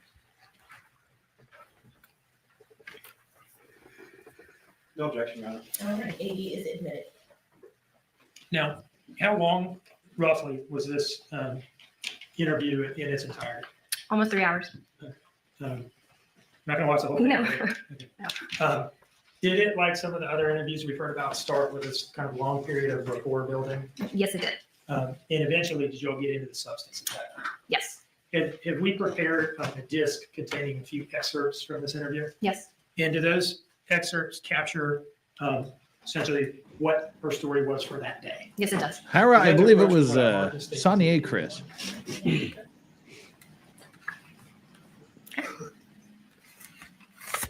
Do you recognize that? Yes, I do. Can you tell us what it is? It is a collection of the November 21st interview. It's a CD. Series of excerpts? Yes. Do you remember how many titles? There's 3. And what, could you just kind of describe to us what the 3 excerpts are, if you remember? Sure. And if not, we can just sort of roll through them. Yeah. So the first one is going to be kind of the initial conversation that we had about cocaine. In this video, Just our you will see casual- Leilani telling us just what our cocaine does to casual her, what conversation she's with learned, cops about coke. You know, through some of the counseling that she's had. She'll talk about how she's, experienced delusions, change in emotions while high on cocaine. And we're discussing whether or not that's what happened that night. The second clip is Leilani changing the trash story. She's talking about how there's now 2 bags of trash, and we're discussing whether or not Quentin was in one of those bags of trash. The third clip is us confronting Leilani on how many stories she's told us over the last 2 months and why Good. she told these I stories. hope the audio doesn't Now- suck as much as it has the previous interviews. What was kind of her core claim on this day about what she remembered about the Spoilers, time counselor. period leading up to it? What was she saying to you on this day? The majority of the time, she's saying that she doesn't remember the Azalea trip. She only remembers returning home, specifically going over the railroad tracks right before she gets to her residence. There's also other times where she says specifically that she was throwing away just trash, shrimp pasta, while at Azalea. Did this claim that she was making to you about just not remembering anything from like 11 something to when she was driving home from Azalea sometime around 1:20 onward in the morning. Did this to you conflict with things she had told you before? Yes, and in the same interview. Okay. Did the clips on this disc fairly and accurately depict the portions of this interview that you're describing? Yes, they do. Other than it being excerpts cut out of a larger file, has it been altered or modified in any way that you know of? No. Your Honor, I would introduce this as State's Exhibit 81. Can we approach on this exhibit real quick? Yes. Put something on the record. All right. There's something that he wants to know. Something he needs to discuss. Put on your headphones so you can hear what they're saying there, peeps. Idaho Wiggles gifted 1 Legal Vices membership, and that went to Michelle M. Congratulations, Michelle M. Give Idaho Wiggles a super special thanks. Thank you so much, Idaho Wiggles, for sharing the love. Appreciate that. Appreciate the support. Appreciate the gift. And for those of you keeping score at home, we are 7 teal super chats or higher for dog treats, and we've got just about 30 minutes left. Do the dog get treats or not? Okay, we are back on the record. No objection, Madam. All right, thank you, Mr. Hilliard. State's Exhibit 81 is admitted without objection.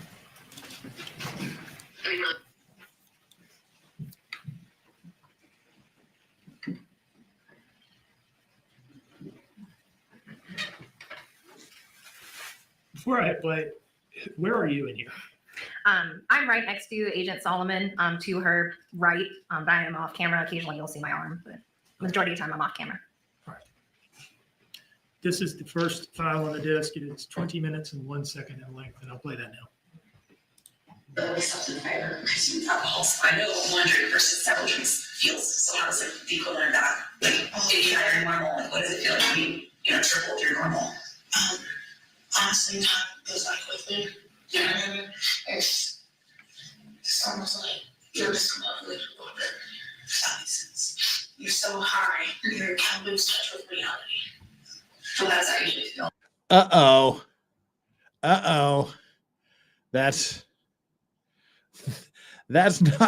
That's not something you want to be telling the police when they are pretty damn sure that that you've murdered your child. Sometimes you're so high on coke you just lose track of reality. Doe. Idaho Wiggles with a $2 super sticker. Hey you, Idaho Wiggles. Thanks for the support again. And hey Joe just gifted 5 Legal Vices memberships to Jill Harmdirks, Fawn Fargo, Laura Ruffley, Mary DK, and Suzette Lewis. If you're one of those 5, you got a gifted membership from Hey Joe. Give Hey Joe your super special thanks. Yeah, Hey Joe, you're awesome. All right, that's just getting all lasery. Real quick here before we start, we don't want to get too far behind. Island showing the love. Island showing the love of the super chat, the $5, putting us 1 more teal closer to dog treats. It's bad. It is bad. It's bad when you were praying a child went early and quickly. I can't dislike her anymore unless she cries for herself when she's inevitably convicted. Yeah. I found myself there before. I just going, oh God, at least I hope the kid didn't suffer. That sucks. You're kind of lose touch with reality. So that's how I usually feel. So it's like that's what we should focus on one thing and get high. And so then later you're more, you're just focused on that one thing. But when you get that high or whatever, you start, as I said, I didn't know the shit that made sense. It's like delusions in your mind, but you lose touch with reality. Like, are you seeing things, or your brain is just like making up stories? Your brain makes up shit, and you can end up doing things like you don't even remember like getting up and it happens a lot. There's funny ones that I woke up and asked, like there's there questions in the world, I just don't know. And I Jeremiah, that led me for like feel that way. So when I was on sick, something swear nothing did, but you think it was you when you were just on. There's a possibility now that I know the effects, the extent of the effects that it can have on your brain, and souls into your brain. How long does that last? Like that, for still feeling. Actually, it's hard what is that, this combo do? Makes you very energetic, very numb feeling, and you know, a lot of racing thoughts. Sometimes I hear things that it's not true. I hear, sometimes I see things that's not there. But there's times that they don't eat like shadow people. You know, there's times that they're like for days on it. I'm not sure if I'm a kid. Me too, as a kid. And honestly, I didn't tell you how I should have said. However, I didn't even tell you how I should have said, you know, during those times. It's like, it's all a mixture of things. So I can't tell you what was going on. Will it come back later? Or is it just like, it's almost like a dream. You might get bits and pieces here and there, but you don't get full at the time. So it's not like a dream where you work at home. Yeah, you get bits and pieces in there, and then you never get the full. Dream pie, says the says the closed captions. This is bizarre. This is bizarre. They're just chit chat. I mean, the investigator, she's doing a fantastic job, just putting her at ease, you know, doing this, you know, making her feel comfortable, getting her to talk. But LEILANI, the shit she's just talking about here. Oh, you know, because we know she was high on cocaine that night. Not just cocaine. She had smoked weed. She'd done some cocaine and popped a couple Percocets as well. She was lit AF. And here she is talking. She's denying that she has anything to do with her missing child. You have to keep finding my baby. And here she's like, well, you know, sometimes I do the coke and I'll lose my touch on reality. I don't remember things. I do things without knowing it. And I think she thinks that somehow that's going to be some sort of exonerating thing for her, that if she can just convince them that she didn't know what she did, that will somehow excuse her murdering her child. So if I just tell them that sometimes I black out and I don't remember it, they can't charge me or convict me because I don't remember doing it. That's the only thing. Why would she be saying? Why would she be talking like this? Why would she be talking about this? You're not sometimes like you did this and I'm like, no, yeah, something happened this hard. So like you just don't know. It's almost like the light is on. You know, you're on autopilot. Yeah. So like in hindsight, how do you think this would happen?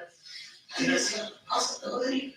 So I was still kind of constantly mentioned that some people get so high that they pretty much just not be open about it. Yeah. Yeah. Because I'm at lost and saying and just start crying and shit. What's wrong? I just don't know what I'm thinking anymore. And I'm actually just go out and things and obviously what was happening. Yeah. Yeah. Because I mean, it sounds like at least by like 1:30 you were pretty at least learn to drive safely, you know, and all that. So it's kind of been for very long if you did consider it like that, right? They say that there is a lot between that 2 hours, 2 hours, so that you can move and function like you're home. You can live at home, but you're not. Yeah. Yeah. So that is not like it, then you kind of come out your memories, getting clear, and, you know, remember talking and, you know, operating car and going different places. It's kind of click back in. And she doesn't remember getting in the car. Yeah. That makes sense. Sometimes I don't know exactly what happened. Do you remember driving? I remember driving back. So we came back home. There's a whole other. I don't know, feeling. Do you remember any feelings or? I felt a lot of numbness. I feel probably drugs. Honestly, they numb your feelings. They're not suppressing. Yeah. And your feelings, you know, just everything, your body in general, your lips, your mouth, your skin, everything's soft. Like that one, somebody put their hand in the slip. You would have later. Just kind of stay. Everything I know is the same thing, do this. LEILANI, Christina and I have been here with you from the start. I think you know that. Yeah. Her and I have basically been attached to your family, and I think both of us have an emotional connection to what happened. Yeah. And everyone right here wants to know. We're on your side. Which is one budget problem. Everyone's help. It's everyone's trouble. And that's what doesn't and so every pieces together for that, you know? Yeah. You know, and so I believe like I'm not gonna fuck up on this sort of thing that just I'm living. Things happen. None of us forget. She has the worst damn facial expressions. I swear to God, her attempts to force these I'm crying, I'm trying to cry. Those they're cringe. They're just bad. And then when it doesn't work, she does what she did. Like instantly, she's like, okay, they're not buying it. Then she just goes back to normal face again. Oh, I can't wait till I don't have to look at her silly mug ever again. Position none of us are now. But the best way we can move forward is finding out that. And I don't want it to come down to some of that person telling us. I don't want there to be any of us. I'm tired of the stories from the media. I'm sure you are. So we don't know what they're going to say when you thought that we found him. And was how they treated you for the last, almost 2 months. And without your side of the story, it's going to be whatever they want to say. I don't remember hurting him at all. I don't remember taking him to do anything like this. I don't want to take him to the light. So what did I do that? Still looks like everything was normal. I don't know what all of this understands that come out in the car. What about this morning? When that's the time. So I won't help us. It's here.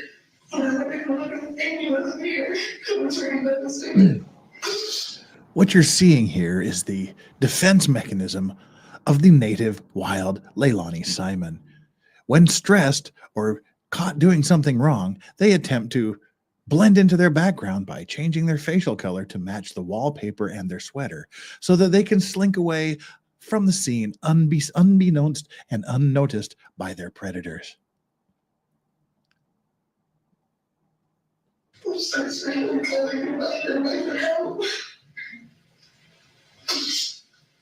you remember when stuff had happened?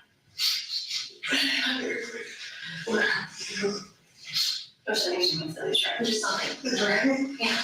They're talking about what's going to be spread or trust things. I'm just scared to think that I did something like that. Taking me there with some drugs or pick up some drugs somewhere. I'm not looking forward. And, fuck with it. So much time happened when I could go back to the hotel. I don't know what to do about to feel like I didn't know all these things about the drugs I was doing. That baffles me. I don't understand. Some crazy shit. I don't know. Seriously, some of you in chat are saying these detectives have control. How bad do you think that this detective who's reaching out and holding her hand literally just wants to pick up that lamp and smash it across her head? But they've just got to, we care about you. We're concerned. We're on your, you can tell us anything. Meanwhile, they've just got like visions of Genghis Khan running through their head. She's like sitting there full of arrows, spear through the noggin. Seriously, I agree. These officers are showing some restraint. When you talk about like the delusions and things like that, or just Francie's mind, is there something things that you're not supposed to be, or like demanding some attention? Is there something that he was a good baby? She just said he was a good baby. Past tense. I have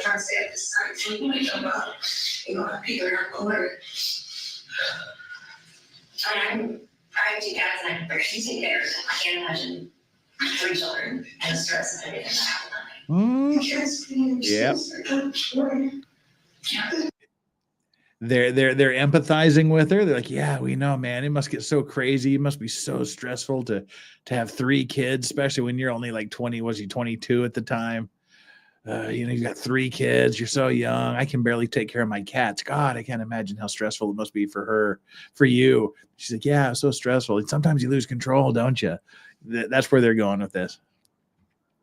It's already looking so much. Like I was saying, sometimes when people are drugs, I didn't realize I'm not there, I was in the books. And then just all of that.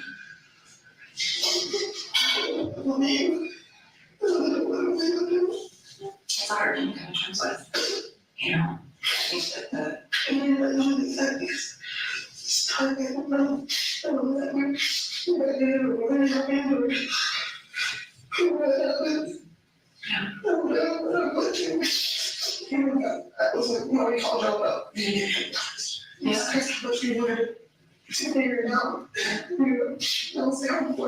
Well, it sounds like the eating part, you know, at least in terms of like removing it from allowing you to come from the outside and to help with that kind of thing. Just kind of curious. So you woke up that morning, devastated, obviously, and remember, you know, coming back from the event. When did things kind of click in that, you know, with the order child and, you know, the blood and all that? Like, I think what was going through your head? I mean, I had worked on the car, so it makes sense. I go to the store. And the whole person I know very well, he has worked out with so I was like, okay, well, that makes sense. That's why I don't know. You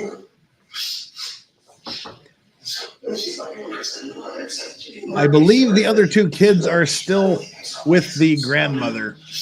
And as far as I know, she is still trying to get custody of the two other surviving children. Do you remember going into it?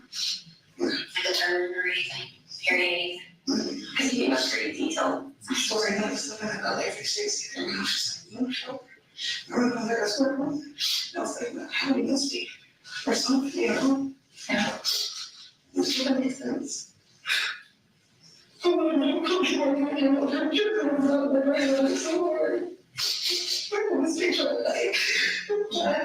remember James and how I don't because they say so things come out of dreams. And you know, I just don't remember dreams. You know, you remember dreams, you don't understand it. What do you think people are going to say when it comes out of the film? Or mother. Or coming to God knows exactly what I'm saying. Oh, I can see that. I didn't know what to do with it. It's not that I was playing out. It's not like I wanted to. That's all I can say tonight. Do you think that you may have? But you know what I think smartly about, and like you said, you worked really hard for us, you know, nothing else, get clean and organized, safe coping with the cousins and that kind of thing. But a lot of times the wrong things line up and something happens. You remember leaving the dumpster, you know, which is exactly how we were. We found him exactly in the middle of where we were looking based on what you told us about coming to Brazil and stopping at the house. We went, you know, it was, so knowing all of that, you know, knowing. There she goes. Now she knows that they found the child. Like, look, bitch, we found them right where we knew we would based on the time you were standing in front of the dumpster. Based on that time, we tracked this, we searched this, and your dead son was right in the middle of where he would be based upon you standing in front of that dumpster at that time. Now, what do you got to say for yourself? You're in a state and something happens and you know, try to fix it the right way. And I think in some ways try to make it go away like it wasn't real. And then we'll often realize it was real.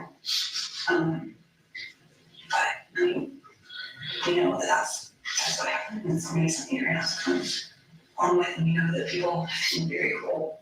And that the YouTuber culture and all that I had never experienced or seen, I had never seen anything like that. You know, they're in for almost for yourself. And so I really hope that you know, you get a second to just kind of think about what you know your story would be, you know, for yourself.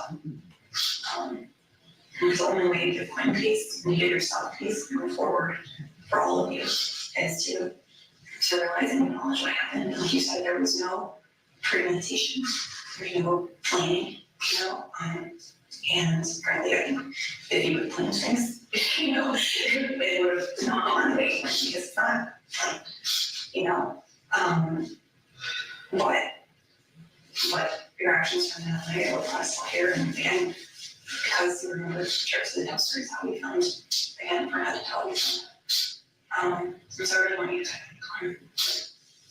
I don't think and did nothing close to relying hope. What if it possibly done that and what possibly happened in the house? Just know that I will go home so I'm gonna move down it.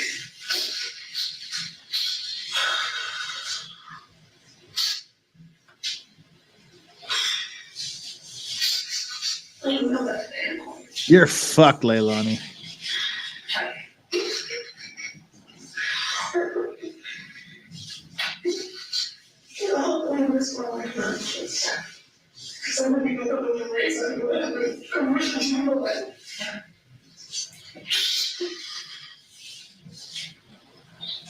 I think we can all agree that something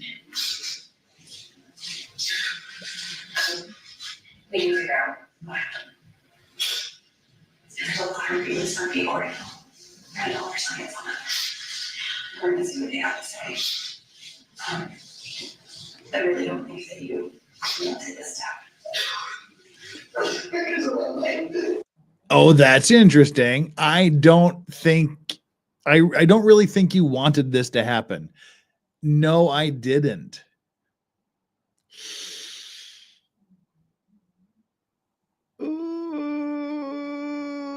Yeah. Yeah. Oops. That's a damning little piece of testimony. We're gonna see what they have to say.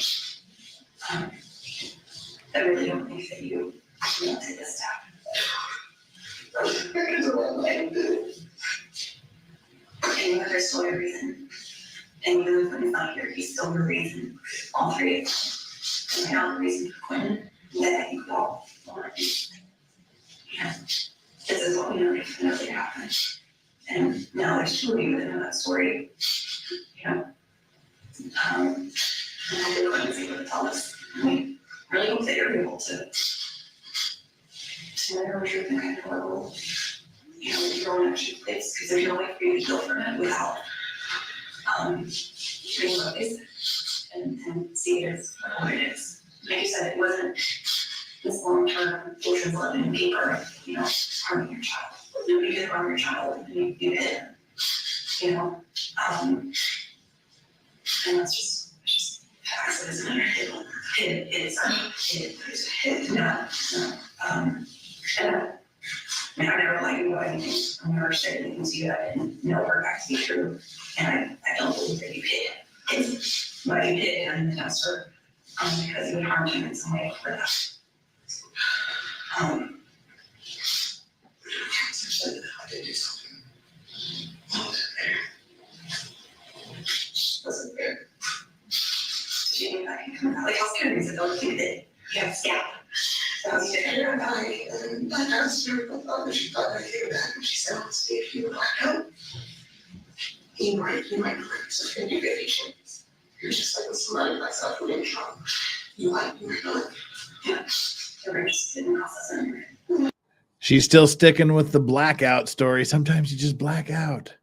I don't remember getting in my car or going anywhere. But yeah, she remembered in the other testimony exactly how she threw the bag into the dumpster. When they had her, for those of you that didn't see it, they had her show how she threw the garbage bag in the dumpster.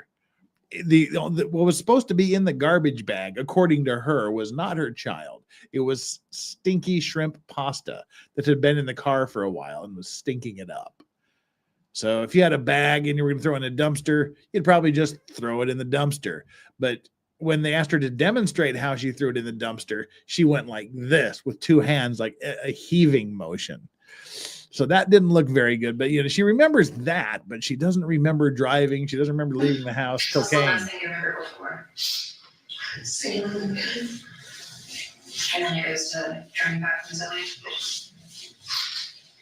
Did you see him in the bed right when you got home or something? Like you came home and and you just went, yeah, it was fine. He's like, so that was like the 10 something, 10 40s. I just remember you home for that. Right.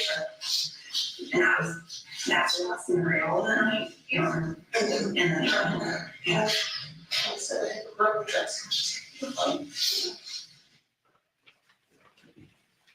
Now, at the end there, what did she arrive at ultimately for the period of time for which she was claiming a total lack of memory? She said the last thing that she remembered was looking at Quentin and then driving back from Azalea. Looking at Quentin after the bar ride trip. Yes, and then blacking out and then coming back to it as she's coming back from Azalea. And what was she saying in there about what caused her to start forming memories again on the way back from Azalea? Hitting the railroad tracks. Okay, so fair to say she's claiming something like a 2-hour plus total lack of memory. Yeah, she Well, would have that's gotten back fucking from convenient, Hargrave, isn't it? Shortly after 11, and then she gets back from Azalea around 1:30. So yes. Okay. And is it fair to say that that period of time for which she's claiming a total lack of memory would encompass both the time period in which law enforcement believed the murder had occurred and the time period in which the disposal of Quentin's body had occurred? Yes.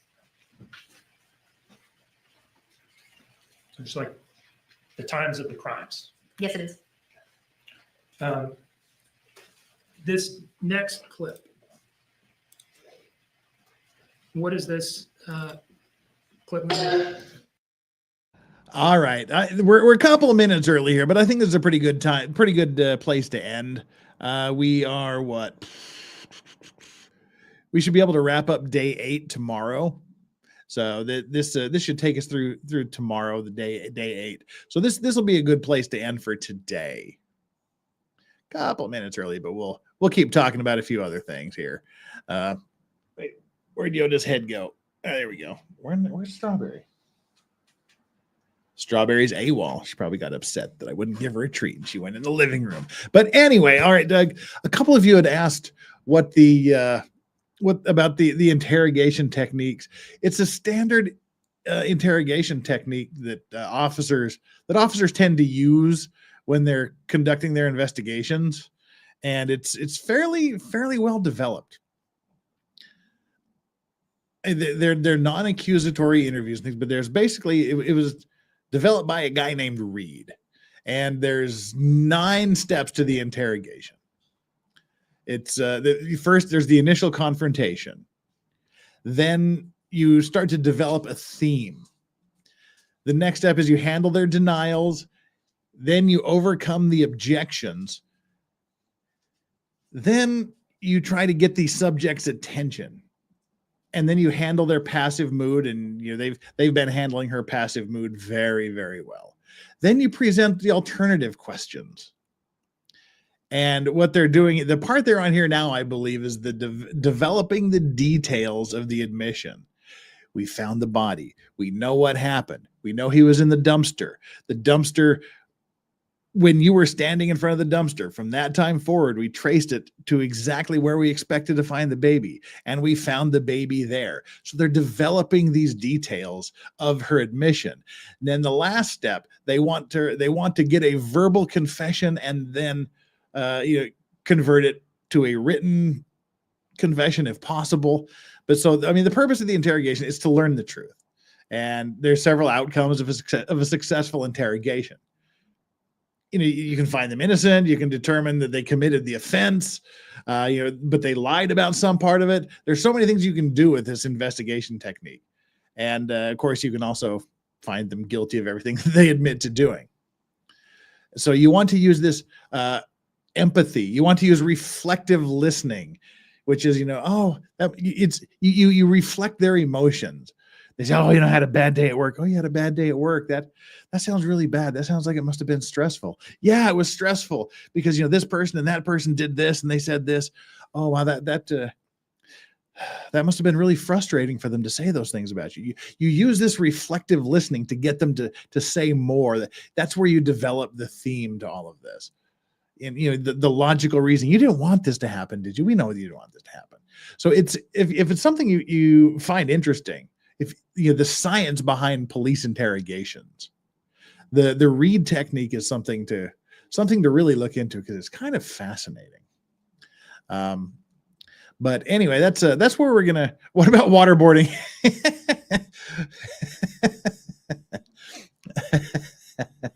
Yeah, I'd like to. She, if there's anybody that needs to be waterboarded, it's probably her. All right, chat. Here we are. Here we are at the end of today. And like I said, tomorrow we'll finish day 8. Wednesday, looks like we're going to be able to do this maybe by Friday, likely Monday, because we'll do the first part of day 9 on Wednesday. No show on Thursday because it's Thanksgiving, U.S. Thanksgiving Day, and I'll be having a Thanksgiving dinner. So Tuesday, Wednesday. All right, let me. All right, I'm confusing myself. Tomorrow we finish day 8. Wednesday we start day 9. Friday we probably do the mid-third of day 9. Then on Monday we finish day 9. We do the verdict, and that leads us there. And then we're back to normal. We're back to normal, so that should be fun to get back to do things. And what we're going to do next week, probably for 2 days, we'll just do a chill reaction streams to court videos, to body cam footage, to things like that, just to process, just to sort of cleanse our soul from all of this. Look at stupid people doing stupid things on camera. That's always fun. And a couple of days after that, we will get into the Laura Owens, Clayton Echard tonsil twins thing. We've got a few. We have a 64-page appeal that we've got to read through. We've got some bar complaints about one of the lawyers. We've got the denial of a motion to set aside a verdict. We've got a lot to talk about there. And then once we're done that, we're going to talk about Judge Craig DeThomasis, a.k.a. Judge Grudge, and a couple of cases he's involved in that are just absurd. What a horrible, horrible judge. And we'll be talking about him. That's kind of a little preview of what's coming up the next little while here. As we catch up on the outstanding things and as new things come in, want to talk a little bit about the Johnny Somali incidents here in Korea. If you're not familiar with those, well, we can catch you up to speed a little bit on that. And let's see. That's kind of where we're going to end up here tonight. So, mods, thank you for being super moddy and doing absolutely wonderful. Couldn't do this without you. Wouldn't want to do this without you. And also mid-December, remember, it will be, I'll set the date this week.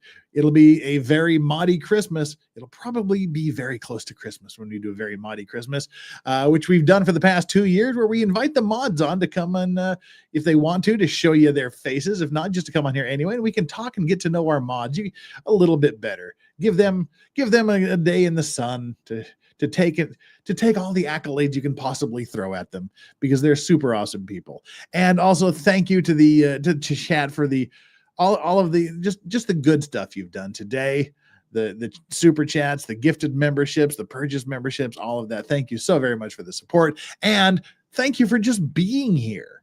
Thank you for just hanging out, talking to us, keeping us entertained, keeping each other entertained, and just hanging about. We've currently got 394 people here. We've got a bunch on Twitter, a bunch on Rumble, and a bunch here on YouTube. So all of you on all 3 of those platforms, that's awesome. Glad you're here doing the awesome stuff. I think that's it. Last thing we want to do, this is your last chance to hit the like and subscribe button live. And if you have already hit the subscribe button at some point in watching the channel, just double check to make sure you're still subscribed, because YouTube is asshole and they like to just take away subscribers for no reason. They just randomly unilaterally unsubscribe people. Our like and subscribe poll today was, what are the odds of getting more comic relief in this trial? 20% say none, 0, nada. We didn't see any more today. We still got another day and a couple of hours. Very low. We've exhausted our luck on humor. That's 35% of you. That's the leading answer. But 23% of you felt we had about a 50-50 chance. And 22 of you thought the odds are in our favor. Statistically, I think the odds are in our favor, because just about every 2 days, there's been something ridiculous and silly that's happened. So thank you very much for taking our shameless like and subscribe poll, which has no meaning other than to get you to do those YouTube-y things. Hit the like button, hit the subscribe button, whatever platform you're on. All right, everybody, thank you so much. I hope you have an amazing Monday. You guys take care of yourselves, and I will see you tomorrow, same time, 8 a.m. Eastern, 1 p.m. UK, 10 p.m. over here in Asia, and midnight if you happen to be in Eastern Australia. Thank you so much, guys. Take care of yourselves and be excellent to each other. See ya.